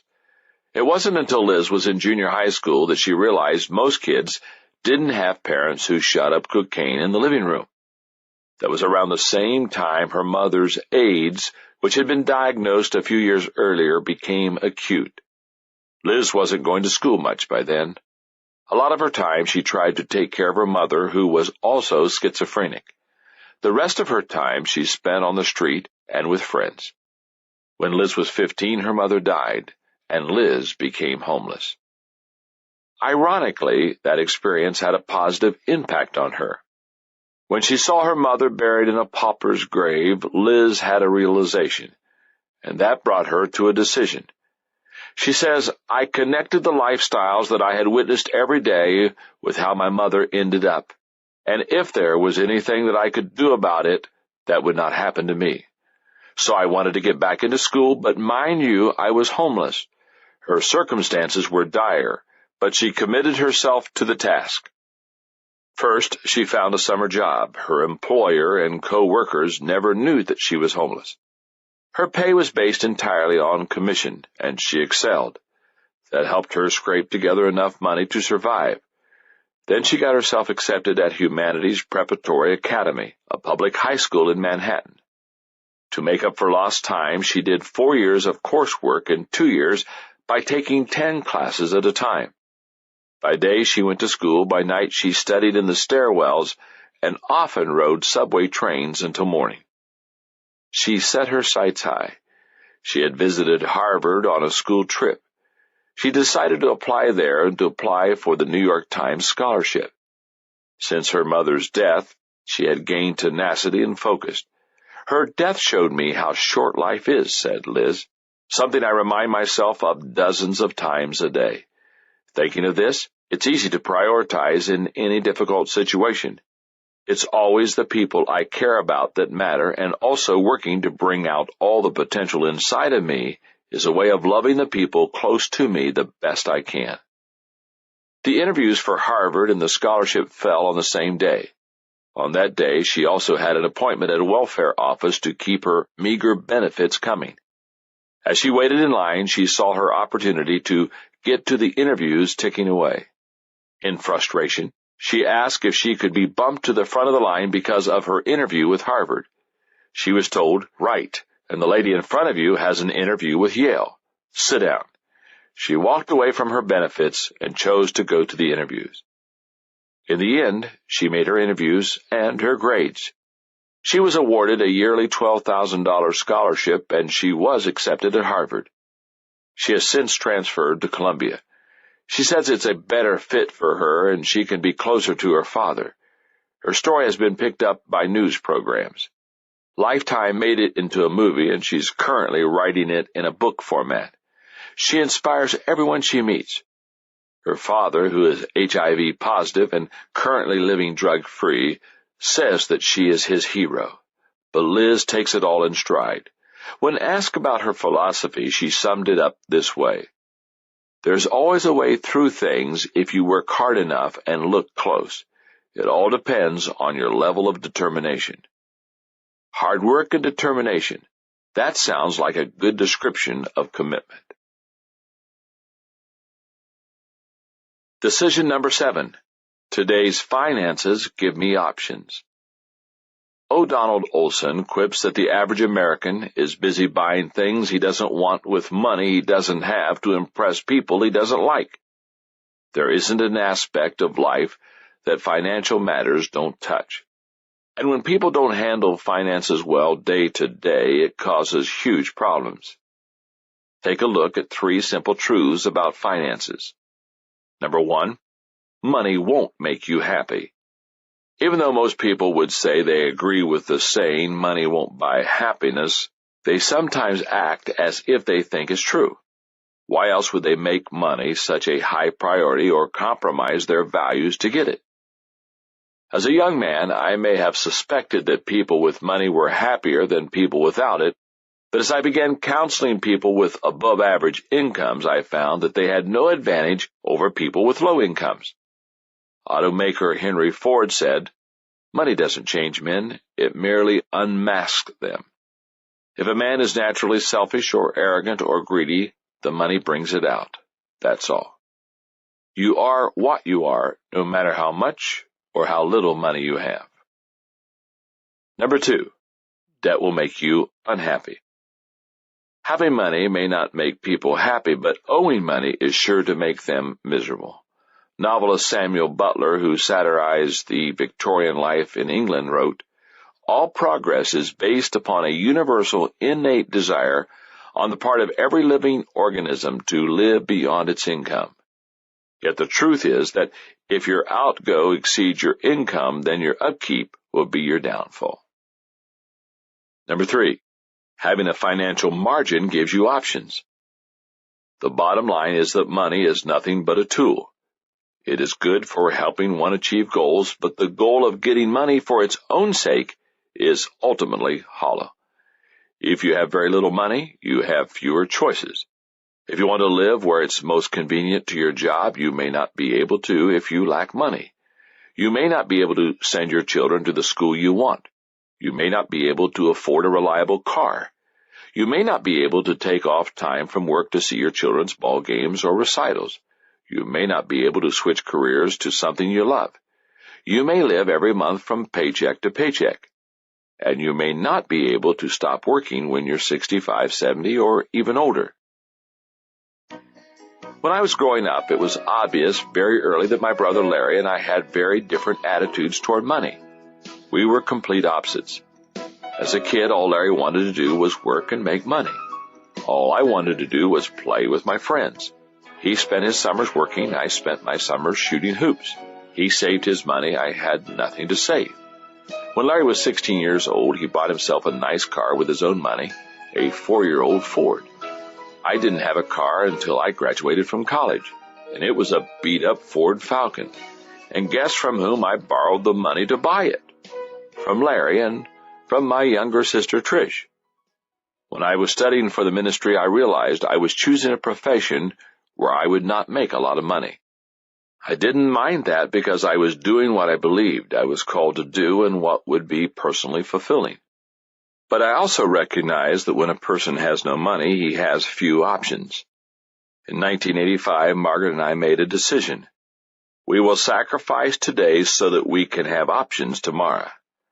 From then on, we've determined to live by this financial formula: 10% to church and charity, 10% to investments, 80% to living expenses.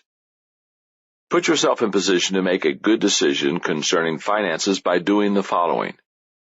Put the value of things into perspective. To know whether your attitude about money and possessions is what it should be, ask yourself, 1, am I preoccupied with things? 2, am I envious of others? 3, do I find my personal value in possessions? 4, do I believe that money will make me happy? And 5, do I continually want more? If you answered yes to one or more of these questions, you need to do some soul searching. Materialism is a mindset. There's nothing wrong with possessing money or nice things. Likewise, there's nothing wrong with living modestly. Materialism is not about possession, it's an obsession. I've known materialistic people with no money and non-materialistic people who possess lots of money. Haven't you? Recognize your season of life. Every phase of life isn't the same, nor should we try to make it that way. Ideally, a person's life should follow a pattern where the main focus goes from learning to earning to returning. Here's what I mean about each phase. Learn. When you're young, your focus should be on exploring your talents, discovering your purpose, and learning your trade. Earn. If you're on track with your purpose, you've learned your trade well, and you practice it with excellence. The hope is that you will be able to earn a good living. Return. We should always try to be generous no matter our age, but if you've worked hard and planned well, you may enter a phase of life that is most rewarding, where you can focus on giving back to others. Reduce your debt. Michael Kidwell and Steve Rode, authors of Get Out of Debt, Smart Solutions to Your Money Problems, believe every person in debt is suffering from some type of depression. Debt is one of the leading causes of divorce, lack of sleep, and poor work performance. It is truly one of the deep, dark secrets that people have. It robs them of their self-worth and keeps them from achieving dreams. Kidwell and Rode suggest 5 steps to reduce debt. 1. Stop incurring debt. 2. Track your cash. 3. Plan for the future. 4. Don't expect instant miracles. 5. Seek professional help.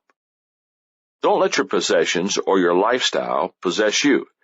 If you're a slave to debt, find a way to free yourself. I'm still growing in the discipline of finances. I settled my personal financial issue years ago with 10-10-80. But it's been only in the last decade that I have learned to be better at finances in business. I used to focus on the vision of the organization, hire the best leaders I could find to join me in achieving it, and then lead to the best of my ability. I pretty much left the financial aspects of the business to others. But my brother Larry took me to task for that attitude. He told me that I had no right to neglect business finances just because it wasn't an area of strength or passion for me. So now, at home and in business, I maintain this discipline. Every day I will focus on my financial game plan so that each day I will have more, not fewer options. The earlier you make the decision and practice the discipline of sound financial management, the more options you will have. To help you approach your finances every day with the right attitude, do the following. Number 1, become a good earner. To become a good financial manager, you must first have something to manage. That's why I believe the first discipline of finances is to maximize your earning potential. By that, I don't mean to neglect the other important areas of life in order to make a buck, nor am I suggesting that your focus should always be on money. Just maintain a strong work ethic and learn how to make and manage money. Develop relationships with people who are successful in this area and learn from them. There are also plenty of good books about personal and business finances. Number 2, be grateful every day. One of the most important things you can do for yourself is keep your perspective and be thankful for whatever you have. Poet Rudyard Kipling once told his audience while speaking at a graduation ceremony, "Do not pay too much attention to fame, power, or money. Someday you will meet a person who cares for none of these, and then you will know how poor you are." Number 3, don't compare yourself to others. If you see your neighbors buying new furnishings for their homes, taking elaborate vacations, and driving a new vehicle every year, does something stir inside you to do the same? Just because someone appears to be in similar circumstances to you doesn't mean anything. Your neighbors might earn twice as much as you do, or they may be in debt up to their eyeballs and 3/4 of the way to bankruptcy court. Don't make assumptions, and don't try to be like someone else. As I look back at my life in light of finances, I realize that my thinking has changed over the years as I've gotten more mature and more realistic.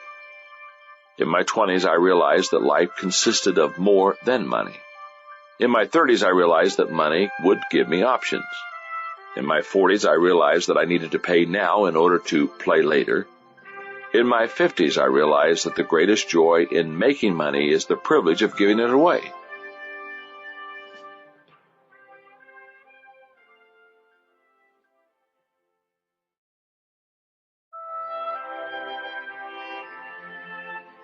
Decision number 8.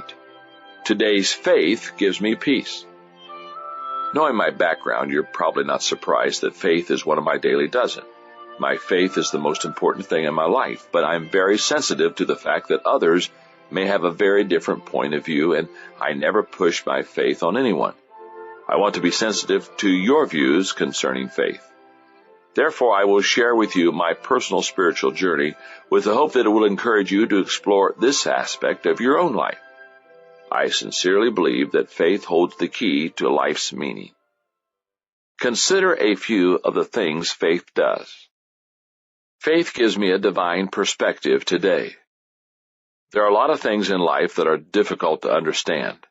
Faith allows the soul to go beyond what the eyes can see, or, to put it another way, as author Philip Yancey says, faith is trusting in advance what will only make sense in reverse. If you're a parent, then you already understand how this works.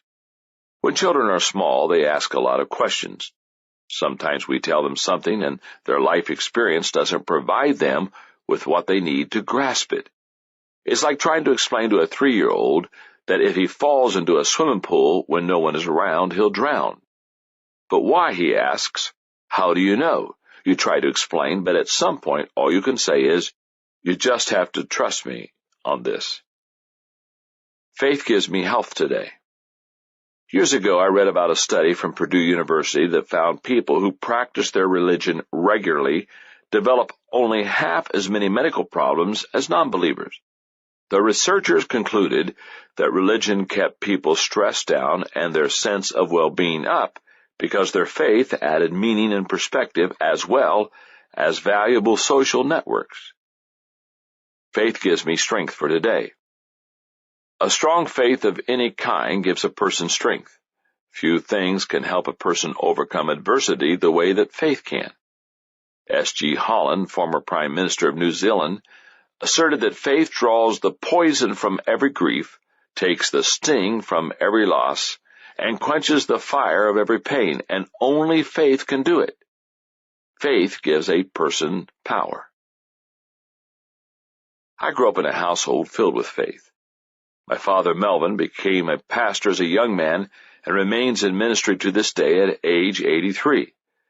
I heard words of faith from him and my mother, Laura, every day growing up. But you can't live on someone else's faith. There are no spiritual grandchildren. Each person must make his own decision and act on it with integrity. At age 17, I made my faith decision. I will accept God's gift of His Son, Jesus Christ, as my Savior. That decision, more than any other, has shaped my life. It has forged my worldview. Recognition of God's love for everyone has influenced how I view others. The Golden Rule has taught me how to treat people. God's love for me has given me great self-worth. And the Bible has taught me how to lead people. Whenever I am asked to sign a copy of the Maxwell Leadership Bible, the edition that contains leadership notes from my 30 years of studying leadership in Scripture, I write, "Everything I know about leadership, I learned from this book." If you desire to make an honest exploration of faith, then know this. We already have faith. The important choice is where we place it. Author John Bisagno observed, "Faith is at the heart of life. You go to a doctor whose name you cannot pronounce. He gives you a prescription you cannot read. You take it to a pharmacist you have never seen. He gives you a medicine you do not understand, and yet you take it." We all have faith. Every day we act on beliefs that have little or no evidence to back them up. That is also true in a spiritual sense. Just as one person has faith that God is real, an atheist has faith that there is no God. Both people hold strong beliefs, and neither person can produce evidence to absolutely prove his point of view. Right now, you already have faith in something. Your goal should be to align your beliefs with the truth. Seek the truth, and I believe you will find it. A faith that hasn't been tested can't be trusted. Perhaps nothing in recent history tested the faith of so many people as severely as the Holocaust. Viennese psychiatrist Viktor Frankl was one of the survivors of the Nazi atrocities. He spent 1942 to 1945 in the concentration camps of Auschwitz and Dachau. Frankl once said, "A weak faith is weakened by predicaments and catastrophes, whereas a strong faith is strengthened by them. Despite the horrors he witnessed and the treatment he suffered, his faith didn't weaken, it deepened." Thousands of books have been written on how to live out the disciplines of faith. Perhaps that is so because it is such a difficult thing to do. For me, the discipline can be captured in one simple phrase: every day to live and lead like Jesus. While the words are simple, following through is not. Living out the discipline of faith is the greatest challenge of my daily dozen. The problem is that instead of being like Jesus, I often want to be like John Maxwell. I fall short of the mark. But with God as my helper, I keep growing. When I do follow in his footsteps and live his principles, people are helped and I am fulfilled. Following are 4 suggestions for managing your discipline of faith. Number 1, embrace the value of faith. There are some things in life you will arrive at only through faith. In the past, many people hoped that science would provide all the answers to life's questions. But science cannot do that. Ironically, what is embraced as scientific fact changes from generation to generation. Just look at the way scientists have viewed our solar system. Ptolemy believed the Earth was at its center. Copernicus asserted that the sun was at its center and the planets moved in circular orbits around it. Kepler proved that the orbits were elliptical. Today, scientists no longer argue the structure of the solar system, but ideas on how it was formed change continually. Contrast science with faith. The core beliefs of Judaism and Christianity have not changed in thousands of years. There's a spiritual aspect to human life that cannot be denied. Spiritual needs must be met spiritually. Nothing else can fill the void. Number 2, put God in the picture. If you want to embrace faith, you must let God into your life. No one else is worthy of our absolute and unconditional trust. Theologian F.B. Meyer said, "Unbelief puts our circumstances between us and God. Faith puts God between us and our circumstances." Who wouldn't like to have the Creator of the universe helping them? James, one of the fathers of the first century church, advised, "Come near to God, and he will come near to you." Number 3, explore and deepen your faith. D.L. Moody, a 19th century lay preacher who founded Northfield Seminary and the Moody Bible Institute, explained how his faith developed. He said, "I prayed for faith and thought that someday faith would come down and strike me like lightning. But faith did not seem to come. One day I read in the 10th chapter of Romans, faith comes by hearing, and hearing by the word of God. I had closed my Bible and prayed for faith. I now open my Bible and began to study, and faith has been growing ever since." St. Augustine of Hippo observed, "Faith is to believe what we do not see, and the reward of this faith is to see what we believe." When I made my faith decision back in 1964, I knew at the time I was doing the right thing for myself spiritually. But I didn't know that I would see what I believe play out so dramatically in my life. In my teens, my faith gave me assurance of eternal salvation. In my 20s, my faith gave me meaning and fulfillment. In my 30s, my faith gave me a platform to help others. In my 40s, my faith gave me a foundation for my leadership. And in my 50s, my faith gave me a peace that cannot be given by others or taken away by them. I cannot imagine how my life would have played out without my faith at the center of it. Ever since he was a kid, Rick Husband wanted to be an astronaut. He remembered seeing his first space launch at age 4, and he was fascinated by the Gemini and the Apollo missions. Patty Reagan, a friend whose family had been close to the Husbands for 3 generations, said, "Rick wanted to be an astronaut from the time he was in the 4th grade, and he did everything he needed to do that." When Husband went off to college at Texas Tech, He studied mechanical engineering and became a member of the Air Force ROTC. He completed undergraduate pilot training and then began his career as an F-4 fighter pilot in the Air Force. Before long, he became a flight instructor and then a test pilot. As a program manager, he helped work on an increased performance engine. He became an F-15 demonstration pilot, and he participated in a pilot exchange program with the RAF. In all, he had logged more than 3,800 hours of flight time in more than 40 different kinds of aircraft.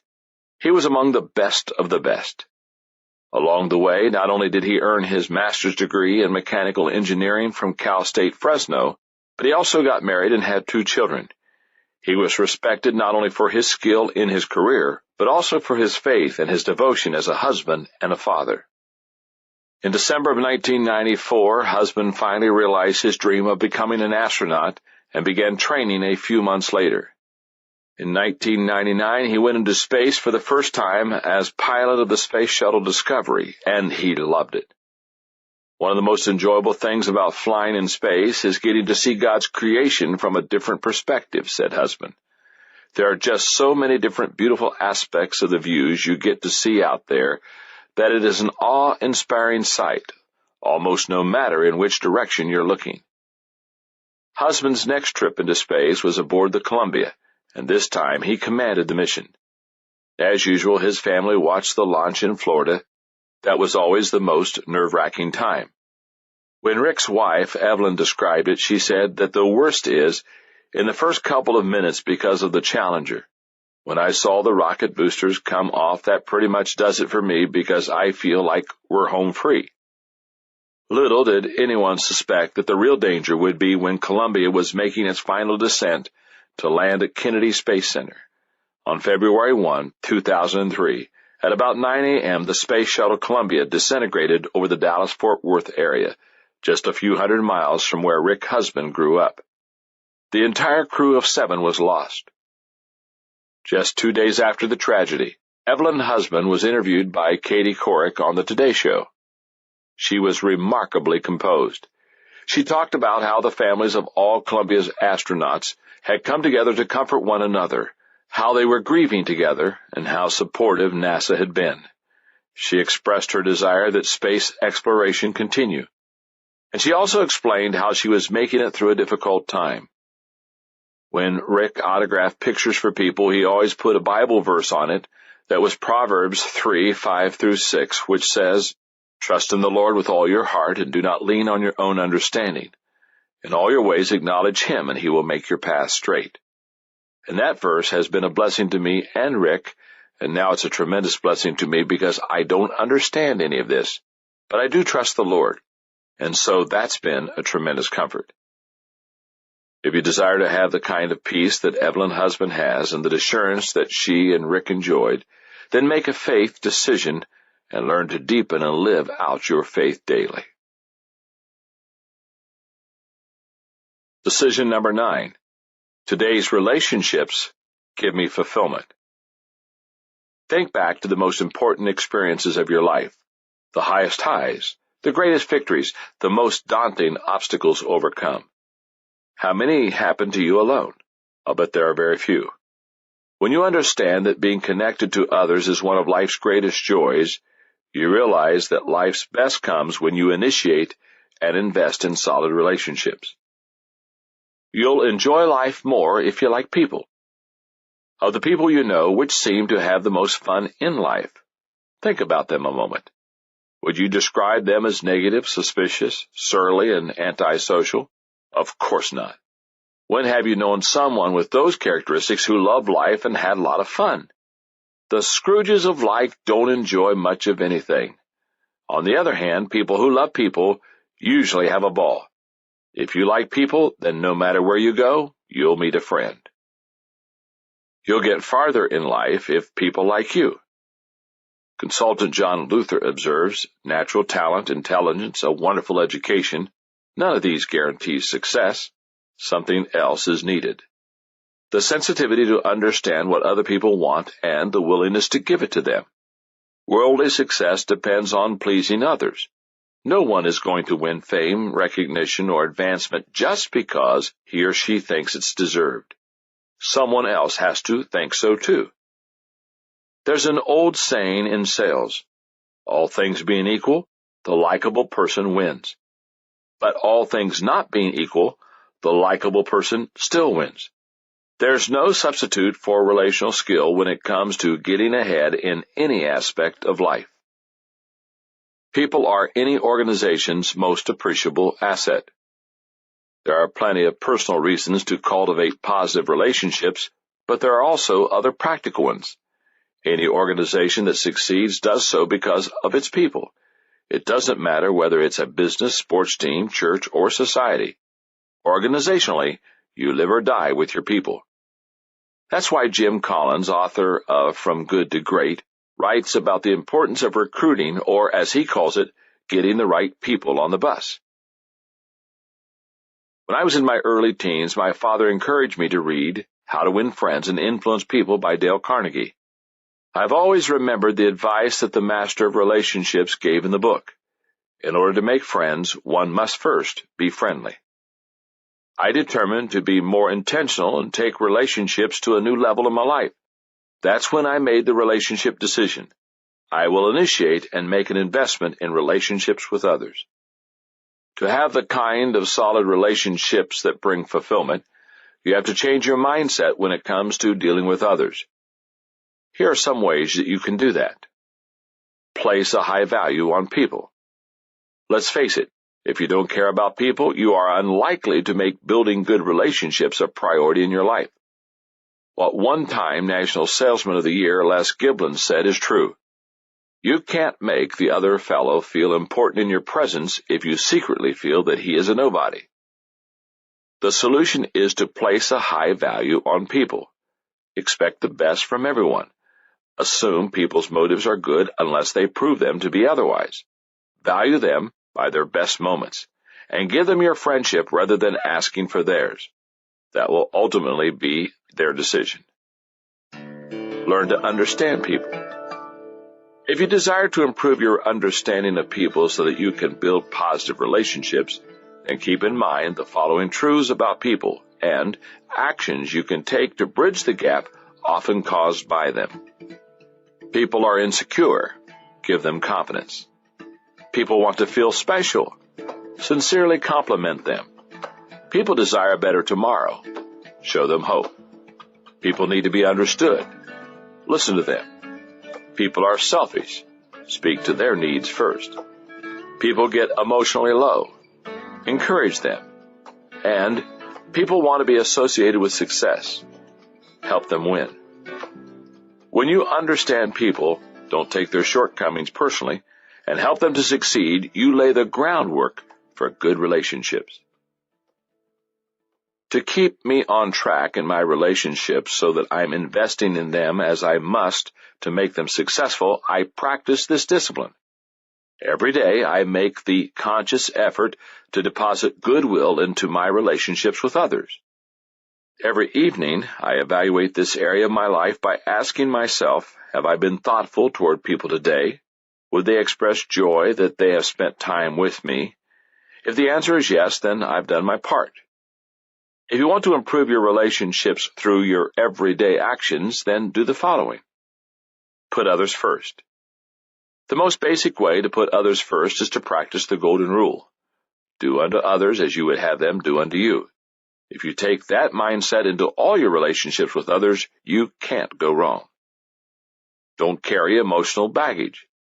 Few things weigh as much as old hurts and offenses carried day after day in a person's life. If you want to enjoy your time with other people, you've got to get rid of that kind of stuff. You can't keep score of old wrongs and expect to make relationships right. If someone has hurt you and you need to address it and get it out onto the table, then do it right away. Resolve it and get beyond it. If it's not worth bringing up, forget about it and move on. Give time to your most valuable relationships. Most people give away their relational energy on a first-come, first-served basis. Whoever gets their attention first gobbles up their time and relational energy. That's why the squeaky wheels instead of the high producers at work consume so much attention, and why so many people have nothing left to give when they get home from work. You already know that I believe your family provides the most valuable relationships in your life. They should come first as you plan to spend your time. After that should come your next most important relationships. It's a matter of practicing good priorities. As I grow older, what I cherish most is my relationships. I've been very fortunate in this area of life for a long time. Over a 2-year period when I was in my 20s, I was best man in 8 weddings. I can't count the number of friends I have. I enjoy a great marriage. I've built relationships that have lasted for decades. Every week, my assistant receives a call from someone who describes himself as my best friend. And every day I receive emails from people I love. As I look back, I realize that in my 20s, my relationships filled my days with joy. In my 30s, my relationships gave me wisdom and insight. In my 40s, my relationships lifted me to a higher level. And in my 50s, my relationships provide me with wonderful memories. Has someone who is bigger, faster, and better than you ever come alongside of you and taken an interest in you? That's what Dr. Bill Bright, the founder of Campus Crusade for Christ, did for me. In my circles, he was a legend. He's what I call a level 5 leader, someone who's larger than life, a leader people follow because of who he is and what he represents. In the 1950s, he and his wife, Annette, made a declaration that they would become slaves for the sake of their faith, and they have lived out that commitment. His worldwide organization has nearly 13,000 employees and more than 10,000 trained volunteers. He has been awarded the Templeton Prize for the Advancement of Religion. Billy Graham called him a man whose sincerity and integrity and devotion to our Lord have been an inspiration and a blessing to me ever since the early days of my ministry. 20 years ago, Bill took me under his wing and became my mentor. He always made time for me. When I had leadership questions, he graciously answered them. He became a model of visionary leadership to me, challenging me to think bigger, to reach farther, to give more of myself. But he was also my friend. He loved me and gave to me with absolutely no thought of getting anything in return.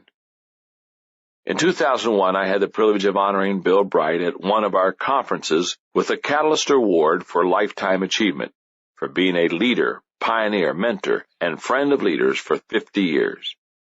He was very gracious when he accepted it. He received so many awards over the decades that it probably didn't mean much to him. But it was a big deal to me, especially since I knew he was dying. During the ceremony, I read a letter that I had composed and delivered to Bill after I received word that he was diagnosed with pulmonary fibrosis. I remember writing it on a plane and just weeping, and I was embarrassed when the flight attendant asked me if I was okay. I wanted to let Bill know how much he meant to me. In part, the letter said, "Bill, the greatest deposit you have made in my life is your personal interest in me. Often you have said with affection, 'My dear John.' Each time those words have touched my heart. It was your belief in me that placed me on a program of a conference in 1983. And as I sat beside Lloyd Ogilvy, Ray Stedman, Chuck Swindoll, John Stott, Chuck Colson, and you, I realized this 37-year-old kid was way over his head. Why would you pick me out of a crowd of leaders in South Korea and ask me to ride in your car in the motorcade? You honored me when I was asked to speak at your international conference. You lifted me to a higher level when you wrote a chapter in my Prayer Partner book.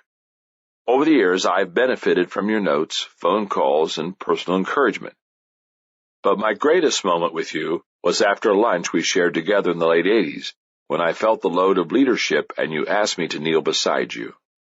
That day, as I knelt beside you, you laid hands on me and you prayed for God to strengthen me. We embraced, and God did answer your prayer. In March of 2003, I was surprised by a note I received from Bill. In it, he invited me to take his place as chairman of Global Pastors Network, an organization he founded to equip leaders around the world. He said, "I would like to bestow upon you a worldwide mantle of leadership to touch and train more than 10 million pastors in the next 10 years. My desire is that God would catapult you further than you have ever dreamed possible in your lifetime. It was a great privilege. Not only was He giving me an opportunity to make a difference in the lives of so many people, but He was giving me a chance to give back for all that He had given to me. On July 19th, 2003, Bill Bright died. I am grateful that I got to see him 6 days before he passed away to say goodbye. I'll miss him. But with his passing, the overwhelming emotion I feel isn't sadness, it's fulfillment. The relationship I had with him is one of the great joys of my life, and I think back to the words of my psychology professor, Dr. David Van Hoos, from 4 decades ago, who said, "If you have one true friend in life, you are very fortunate." I know I am fortunate indeed. Decision number 10. Today's generosity gives me significance. If your income doubled overnight, how much money would you give away? How about if your net worth were suddenly over $100 million? What if you became the richest person in the world? How generous do you think you would be? Don't you have the right to keep whatever money you earn, or inherit for that matter? Of course you do. But what you have the right to do isn't the point. What would it be best for you to do? Why should we be generous? I believe there are many reasons, but here are just 3. Number 1, giving turns your focus outward. No one likes to be around people who think only of themselves. In contrast, nearly everyone enjoys being around people who are giving. Biographer and literary critic Van Wyck Brooks stated, "How delightful is the company of generous people, who overlook trifles and keep their minds instinctively fixed on whatever is good and positive in the world around them. People of small caliber are always caring. They are bent on showing their own superiority, their knowledge or prowess or good breeding. But magnanimous people have no vanity, they have no jealousy, they have no reserves, and they feed on the true and the solid wherever they find it. And what is more, they find it everywhere." Number 2, giving adds value to others. One of the most significant things a person can do while on this earth is help others. In this life, the measure of a person isn't the number of people who serve him or the amount of money he amasses, it's how many people he serves. The greater your giving, the greater your living. U.S. President Woodrow Wilson said it this way, "You are not here merely to make a living. You are here in order to enable the world to live more amply, with greater vision, with a finer spirit of home and achievement. You are here to enrich the world, and you impoverish yourself if you forget the errand. No one stands taller in the climb to success than when he bends over to help someone else up." Number 3, giving helps the giver. Doesn't it make you feel good when you do something for another person? Don't you feel especially rewarded when the person's need is acute? Ruth Smelser said, "You have not lived a perfect day, even though you have earned your money, unless you have done something for someone who will never be able to repay you. That's one of the reasons many people rush to help when tragedy strikes. When people suffer because of earthquakes, famine, hurricanes, or war, givers are moved to help, and they never expect to receive anything in return." When my wife Margaret and I started our life together, in the weeks after our wedding, we moved to Hillham, Indiana, where I took my first job. The church that hired me was able to pay only $80 a week, so Margaret worked several jobs to help us make ends meet. Those days were very difficult for us financially, yet they were still filled with great joy. At that time, my brother Larry was tasting early success in the business world and was doing very well financially. Larry and his wife Anita saw that we were struggling, and for those first few years they were very generous to us. The only vacations we had were ones they invited us on and paid for. All my good clothes were the result of their generosity. Larry paid my expenses as I worked on a business degree. We will always be grateful to them. As I look back on those days, 3 thoughts are clear to me. First, Margaret and I were never jealous of Larry and Anita's financial success. We were thrilled for them, and not once did we covet what they had. Second, we could see that their generous spirit was a tremendous source of joy for them and a blessing for us. Third, it was then, in 1970, that I realized the incredible value of having a generous lifestyle toward others. That's when I made another of my life decisions. I will live to give. Margaret and I recognize that greatness is not defined by what a person receives, but by what a person gives. True generosity isn't a function of income. It begins with the heart. It's about serving others and looking for ways to add value to them. That's the way to achieve significance in your life. If you desire to become generous and make generosity part of your daily life, then do the following. Give others your money. The way people handle money colors their attitude about many other aspects of their lives. Wherever your money is, that's where your attention goes. Haven't you found that to be true? If you invest heavily in the stock market, you probably check the financial page or your earnings statements frequently. If you spend a large amount of money on a house, you probably spend a lot of time and effort taking care of it. If you give a lot of money to a church or favorite charity, you care how the money is used and whether the organization succeeds. Give others yourself. What do people often value more than your money?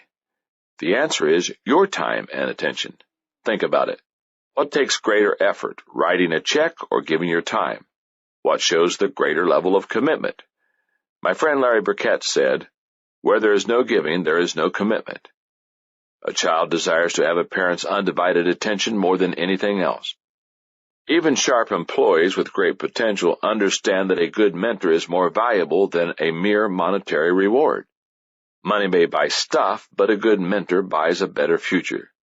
When you give the gift of yourself, you are being as generous as you can be. It's very easy to live only for yourself. In fact, that may be every person's natural bent. I know it's mine, but we can take another path, to be generous. My desire is to be the kind of person I would like to be around. To help with that, I practice this discipline, reminding myself every day I will add value to others. How do you do it? Here's how to start. Value people. This means treating everyone with respect. Know what people value. This means listening and seeking to understand others. Make myself more valuable. This means growing in order to give because I cannot give what I do not possess. And finally, do things that God values. Since He unconditionally loves people, so must I. I have a lot to be thankful for. As I look back and think about the idea of generosity, this is the pattern that emerges. In my 20s, generosity was modeled for me by my brother and many others. In my 30s, generosity became a priority in my life. In my 40s, generosity became a joy in my life. In my 50s, my generosity has begun to return to me tenfold. Margaret and I have tried to be generous for the last 30-plus years, and we have endeavored to plan our lives so that we can continue to be generous. What we do for ourselves alone dies with us, but what we do for others and the world remains and is immortal. Decision number 11. Today's values give me direction. While I was preparing to write this section, two notable things happened. Sam Waxel, former CEO of Imclone, who had pleaded guilty to securities fraud, bank fraud, conspiracy to obstruct justice, and perjury, was sentenced to more than 7 years in prison and ordered to pay nearly $4.3 million in fines and back taxes. The other notable thing was that Martha Stewart, founder of Martha Stewart Living Omnimedia, and a friend of Waxel, was indicted on charges of securities fraud, obstruction of justice, conspiracy, and making false statements to prosecutors and the FBI. Unless you've had your head in the sand since the beginning of the new millennium, you've grown sick of hearing such stories. Enron admits to inflating its income figures by $586 million over a few years and files Chapter 11 bankruptcy. WorldCom admits to overstating profits by $7.1 billion, costing 17,000 workers their jobs, and costing the company's stock 75% of its value. news breaks of the Catholic churches covering up improprieties by some priest. The list goes on and on. Every story reflects the incredible damage that can be done when individuals lose direction after failing to embrace and practice good values daily. George H. Loemer, one-time editor of the Saturday Evening Post, said, "Back of every life there are principles that have fashioned it. Those principles that guide your life are your values. After all, a person's core values are nothing more than principles that he or she has internalized. And those core values are critical to success because they function as, number one, an anchor. People without values are adrift on the ocean of life. When the waves come crashing down, they have no place to rest. Any big storm can threaten to put them under. Any current is liable to take them places they don't want to go. However, when you have strong values, you have something that holds you steady, even when the weather gets nasty. Number two, a faithful friend. Because your core values are the deeply held beliefs that authentically describe your soul, they become a companion to you throughout your life. They can be very reassuring. U.S. President Abraham Lincoln said, "When I lay down the reins of this administration, I want to have one friend left, and that friend is inside myself." Number three, your North Star. Once you have thoroughly examined your values and articulated them, you will be able to steer your life by them. You may add to your list as you become older and wiser, but if something is truly a core value, then it remains one for life. Over the years, I've taught a lot of lessons on values to leaders because values are critical to any kind of success. In preparing to write this book, I spent some time revisiting my own values. Now that I am in my 50s, I think I have finally created the list that will last me until the end of my life. I used that list to outline this book. I value my attitude because it gives me possibilities. I value my priorities because they give me focus. I value my health because it gives me strength. I value my family because it gives me stability. I value my thinking because it gives me an advantage. I value my commitment because it gives me tenacity. I value my finances because they give me options. I value my faith because it gives me peace. I value my relationships because they give me fulfillment. I value my generosity because it gives me significance. I value my values because they give me direction. And I value my growth because it gives me potential. With the guidance of those 12 values, I hope to fulfill the purpose of my life, which centers on three main areas. Number one, my family. To live a credible life so that my values are accepted by my family. Number two, my work. To influence as many people as possible in the shortest amount of time. And three, myself. To die with the satisfaction that I have served God, others, and my family.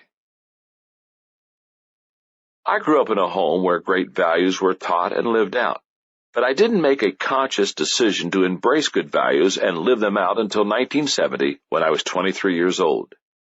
That year I read Spiritual Leadership by J. Oswald Sanders. It changed my life.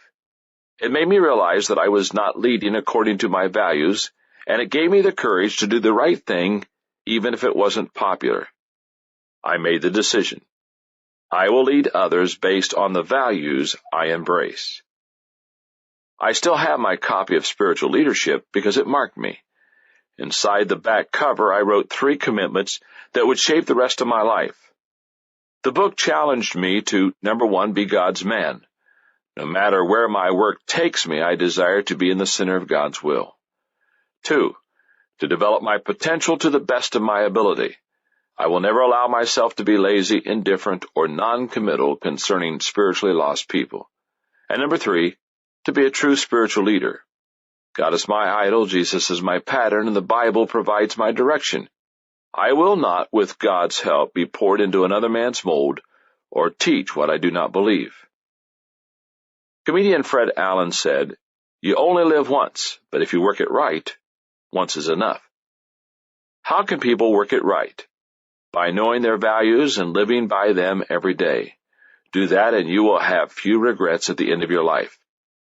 Here are some suggestions to help you get started. Managing your life according to your values isn't easy. Why? Because your values will be tested daily by those who do not embrace them. Negative people may discount you when you display a positive attitude. People without families may not understand your devotion to your family. Unteachable people won't understand your dedication to personal growth. And those whose priorities are different from yours will try to convince you to follow them or make unwise compromises. The discipline I practice to battle this is simple. Every day I review and reflect on my values. To help me do that, I keep a list of my daily dozen in my thinking companion, a little notebook I always keep with me so that I can write down ideas and jot down reminders of things to tell Margaret. Every time I open the notebook, I see those 12 values. To become better at embracing and practicing your values every day, follow these guidelines. Articulate and embrace your values daily. How do you manage something as abstract as your values? You begin by putting them in concrete form. Create your list of values and write a descriptive statement for each one explaining how you intend to apply it to your life and what benefit or direction that will bring. Keep that document where you can see it every day. Think about your values often to help them soak in. As you go through your day and face decisions, measure your choices against your values. And, whenever it's appropriate, talk about them. It not only cements your values in your mind and helps you to practice them, but it also adds a level of accountability. Compare your values to your practices daily. The gap between knowing and doing is significantly greater than the gap between ignorance and knowledge. A person who identifies and articulates his values but doesn't practice them is like a salesman who makes promises to a customer and then fails to deliver. He has no credibility. In business, the result is that the person loses his job. In life, the person loses his integrity. In 1995, Gary Shah, an assistant controller for a division of a Fortune 500 company, was charged with embezzling $988,000 from the company over an 8-year period. He pleaded no contest in court, and he was prepared to repay $728,000 immediately and borrow additional money from relatives to repay the rest. The CEO of the company was outraged. To court officials, he wrote, "I view Mr. Shah's crime as particularly egregious. Not only did he steal from the stockholders of this Fortune 500 company, but he breached the fiduciary duty placed in him by the company and his supervisors. I urge you to impress upon Mr. Shah and those others who commit similar crimes that wrongdoing of this nature against society is considered a grave matter by the Texas court and will not be condoned." You know what was ironic about that statement? It was made by Tyco CEO Dennis Kozlowski, the man later charged with looting $600 million from the same company with the help of 2 other executives. Evidently, this disconnection between his stated values and his practices was a pattern. Discrepancies between values and practices create chaos in a person's life. If you talk your values but neglect to walk them, then you will continually undermine your integrity and credibility. And that will happen even if you are unaware of your behavior and are not doing it intentionally. As I reflect on the values decision I made in 1970, I realize that it has provided me direction in my personal and professional life. In my 20s, my values gave me courage to do the right thing. In my 30s, my values motivated me to leave my comfort zone and take big steps professionally. In my 40s, my values enabled me to have favor with other leaders. In my 50s, my values have given me great security. For 34 years, my values have provided a solid foundation on which I have built my life. Decision number 12. Today's growth gives me potential. Novelist Robert Louis Stevenson said, To be what we are and to become what we are capable of becoming is the only end of life. Nearly all people would like to become who they are capable of being, yet I think many people don't. One reason is their misunderstanding of growth. They think growth is automatic. When we're children, our bodies grow automatically. Also, during that time, there are adults, such as our parents or teachers, who challenge us to grow mentally on a daily basis. So we get used to growing. The problem comes when we stop growing physically and we get out of school. We expect our bodies to take care of themselves as they did the first 20 years of our lives. And we think our minds will take care of themselves too, even though we no longer have anyone pushing us to improve. The truth is, if we don't take responsibility for our growth, it won't happen. Growth is not automatic. If you believe it simply comes with age, you might turn out like the subject of singer and comedian Tennessee Ernie Ford's comment. He started out at the bottom and sort of likes it there. Personal growth works exactly opposite to compounding interest in a bank account. If someone deposited a sum of money into an account the day you were born, the way to make it grow is not to touch it. But when it comes to your potential, you must tap into it to make it grow. They think growth comes from information. The greatest obstacle to growth is not ignorance. It's the illusion of knowledge. Have you ever known someone who was a font of data, yet could do nothing with it to benefit himself or others? Individuals like that are similar to encyclopedias, filled with information, but useless when unused. Life change is the proper measure of whether information makes a difference. They think growth comes with experience. Gilbert Arlen said, when an archer misses the mark, he turns and looks for the fault within himself. Failure to hit the bullseye is never the fault of the target. To improve your aim, improve yourself. A person who believes that growth comes simply as a result of experience is like an archer who keeps shooting arrows off target and believes he's improving because he keeps missing in the same place. Experience is good only if it's reflected on and one learns from both his mistakes and successes. Allow me to give you 4 specific reasons why growth matters today. Number 1, gifting without growth leads to ineffectiveness. Missionary physician Albert Schweitzer said, "The secret of success is to go through life as a man who never gets used up." How do you ensure that you will not get used up before your life is done? The answer comes in the way you approach talent. If you draw on your talent but never add to it or sharpen it, you're headed for trouble because nobody is that talented. But when you place a premium on growth, you take whatever talent you have and you increase it. That not only raises your effectiveness today, but it makes your talent greater so that you can be effective tomorrow. Number 2, growth prevents personal and professional stagnation. Have you ever felt that you were just stuck in some aspect of your life? You want to advance in your career, but you seem to have stalled. You desire to improve your relationship with your spouse, but you don't seem able to break new ground. Or you hit a plateau in your health, and nothing you do seems to advance your efforts. How do you overcome such stagnation? I'll tell you what a lot of people do. They make external changes. They look for a different job, leave their spouse, or give up exercising. The better solution is to pursue internal changes. You become better equipped to face career challenges. You discover new ways to relate to your spouse. You find ways to improve your eating or maximize your exercise. You gain the potential to break the stagnation and improve your situation without some of the losses of career changes, broken relationships, or neglected health.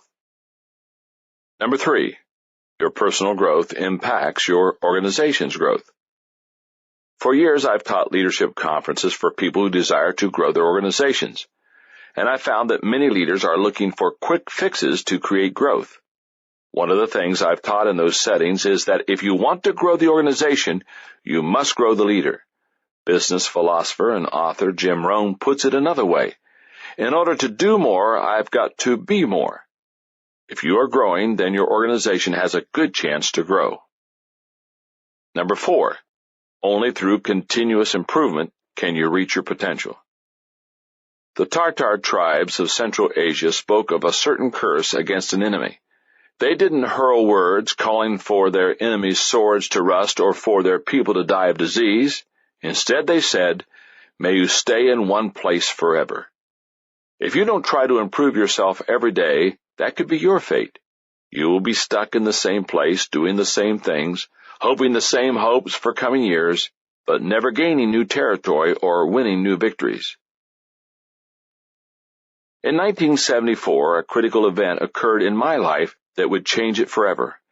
I met Kurt Kampmeyer of Success Motivation, Inc. for breakfast in Lancaster, Ohio. While we were eating, Kurt posed a question. "John," he asked, "what is your plan for personal growth?"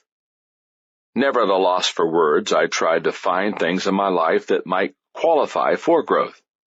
I told him about the many activities I was engaged in throughout the week, and I went into a speech about how hard I worked and the gains I was making in my organization. I must have talked for 10 minutes until I finally ran out of gas. Kurt listened patiently, but then he finally smiled and said, "You don't have a personal plan for growth, do you?" "No," I finally admitted. "You know," Kurt said simply, "growth is not an automatic process." And that's when it hit me. I wasn't doing anything intentional or strategic to make myself better. And in that moment, I made the decision. I will develop and follow a personal growth plan for my life. That night, I went home and talked to Margaret about my conversation with Kurt and what I had learned that day. I showed her the workbook and the tapes that Kurt was selling. I knew those resources could help us grow. They cost about $745, a huge sum for us at that time. We couldn't afford it, but we couldn't afford not to get it either. A couple of important things happened that night. First, we figured how to scrape together the money to buy the resources. It would require us to make sacrifices in our already tight budget for the next 6 months. But more important, Margaret and I made a commitment to grow together as a couple. From that day on, we learned together, we traveled together, and we sacrificed together in order to grow. It was a wise decision. While too many couples grow apart, we were growing together. If you're ready to make the decision to pursue growth and experience improvement every day, then do the following. Answer the question, what is my potential? I saw a story about a St. Louis doctor who met a young man in high school who had lost his hand at the wrist. When the doctor asked about his handicap, the teenager responded, "I don't have a handicap, sir. I just don't have a right hand." The doctor later learned that the young man was one of the leading scorers on his high school football team. The greatest handicap a person has is not realizing his potential. What dreams do you have that are just waiting to be fulfilled? What gifts and talents are inside you that are dying to be drawn out and developed? The gap between your vision and your present reality can only be filled through a commitment to maximize your potential. Make a commitment to change. Author William Feather said, "The only thrill worthwhile is the one that comes from making something out of yourself. To make something out of yourself, you need to be willing to change, for without change, there can be no growth. The problem most people have is that they want things to stay the same yet also get better. Obviously, that can't happen. If you truly want to grow, then commit yourself to not only accepting change, but seeking it. Set growth goals. When I first began going after personal growth using Kurt Kampmeyer's materials, I pursued a growth plan that was foundational rather than specific. That was okay then. I was in my mid-20s and I was just getting started. But as I got older, more experienced, and further in my career, I started to focus my growth in a few key areas. One was communication. That made sense for me, not only because I spoke to audiences 4 or 5 times a week, but also because I had some natural ability in that area. Another area was leadership, something I needed to do well every day of my life to succeed in my career. As you plan your growth, it will benefit you greatly to focus on growing in your areas of greatest strength, not your weaknesses, and grow in areas that will add value to you personally and professionally. Put yourself in a growth environment. I've been told that certain species of fish will grow according to the size of their environment.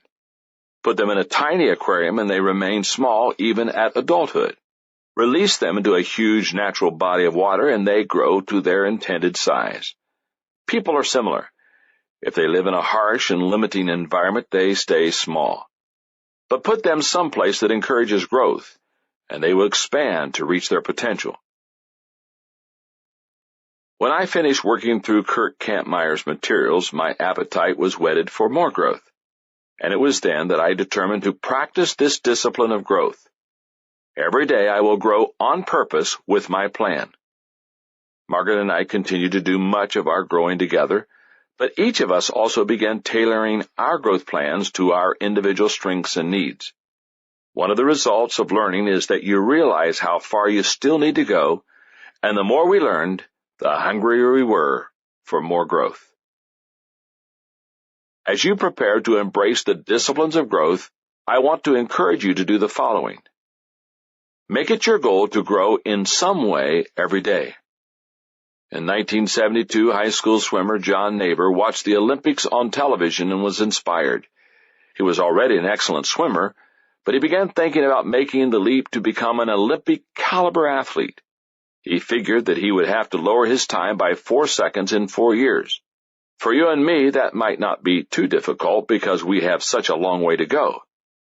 But for someone like Neighbor, who was already well-trained, that seemed impossible. Elite racers think in terms of improving by fractions of a second. Thinking about that fact, he suddenly figured out how to approach the task. If he planned to train 10 months a year for the next 4 years, he would have to improve by 1/10 of a second every month. It was still a great challenge, but he believed he could do it and be ready for the 1976 Olympics. Neighbor had the right idea, and it worked. He came home with 5 medals, 4 of them gold. If you and I want to be successful in our growth, we must adopt a similar mindset. If we desire to improve a little every day and plan it that way, then we can make great progress over the long haul. Apply what you learned. Mike Abrashoff, author of It's Your Ship, says, "Up is not an easy direction.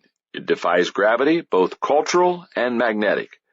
Often the most difficult part of the upward climb of growth is putting into practice what you learn. Yet that is where the true value is. The final test of any learning is always application. If what you're learning can be used in some way to help and improve you or others, then it is worth the effort." Of the Daily Dozen, I'd have to say that personal growth has probably been the strongest. I marvel at what has happened to me as my daily practice has compounded over the years. In my 20s, growth became the foundation of my lifelong learning. In my 30s, my growth began to separate me from my peers. In my 40s, my growth became the source of my books and tapes. And in my 50s, my growth has taken me to higher levels than I thought possible. The greatest of all miracles is that we need not be tomorrow what we are today. The greatest of all insights is that we cannot be tomorrow what we do not do today. That is why today matters. One of my concerns when I began writing Today Matters was that the idea of trying to implement the Daily Dozen might seem overwhelming. I know it's impossible to tackle all 12 at the same time. It took me 4 decades to make the decisions and develop the disciplines in all 12 areas. So here are my suggestions concerning how to tackle the Daily Dozen and implement them into your life. Rate yourself on the Daily Dozen. Make a list of the Daily Dozen and rank how well you do them.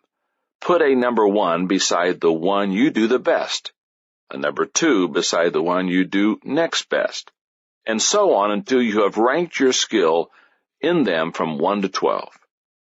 Verify your self-evaluation. Talk to a friend who knows you well and ask him or her to confirm how well you evaluated yourself. If your friend ranks your strengths and weaknesses differently, discuss your differences of opinion and make adjustments to the rankings as needed. Pick 2 strengths. Pick 2 strengths from your top 6 to work on. Make sure that you have made the necessary decision for each area. Then begin practicing the daily disciplines in that area to make it a part of your life. Pick 1 weakness. Choose a weakness from your bottom 6 to work on. Again, make sure you have made the decision for that area and begin practicing the daily disciplines that go with it. Reevaluate. After 60 days have passed, reevaluate yourself in the 3 areas in which you've been working to improve. If you have made significant progress in an area, move on to something new. If an area still needs more work, remain focused on it for another 60 days. But don't work on more than 3 areas at a time, and never work on more than 1 weakness at a time. Repeat. Keep working on areas until you have the entire daily dozen under your belt. Once you have made all the key decisions and each of the disciplines has become a habit in your life, then the daily dozen will be second nature to you. When these disciplines are woven into the fabric of your life, you will be able to make today your masterpiece. And when you do that, tomorrow will take care of itself.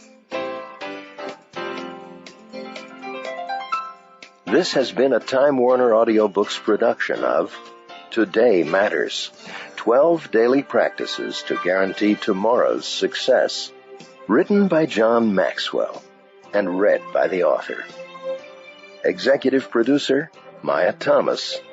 Produced and directed by Louis Milgram. Text abridged by Karen DiMattia. Production supervised by Dennis Kao. Audible hopes you have enjoyed this program.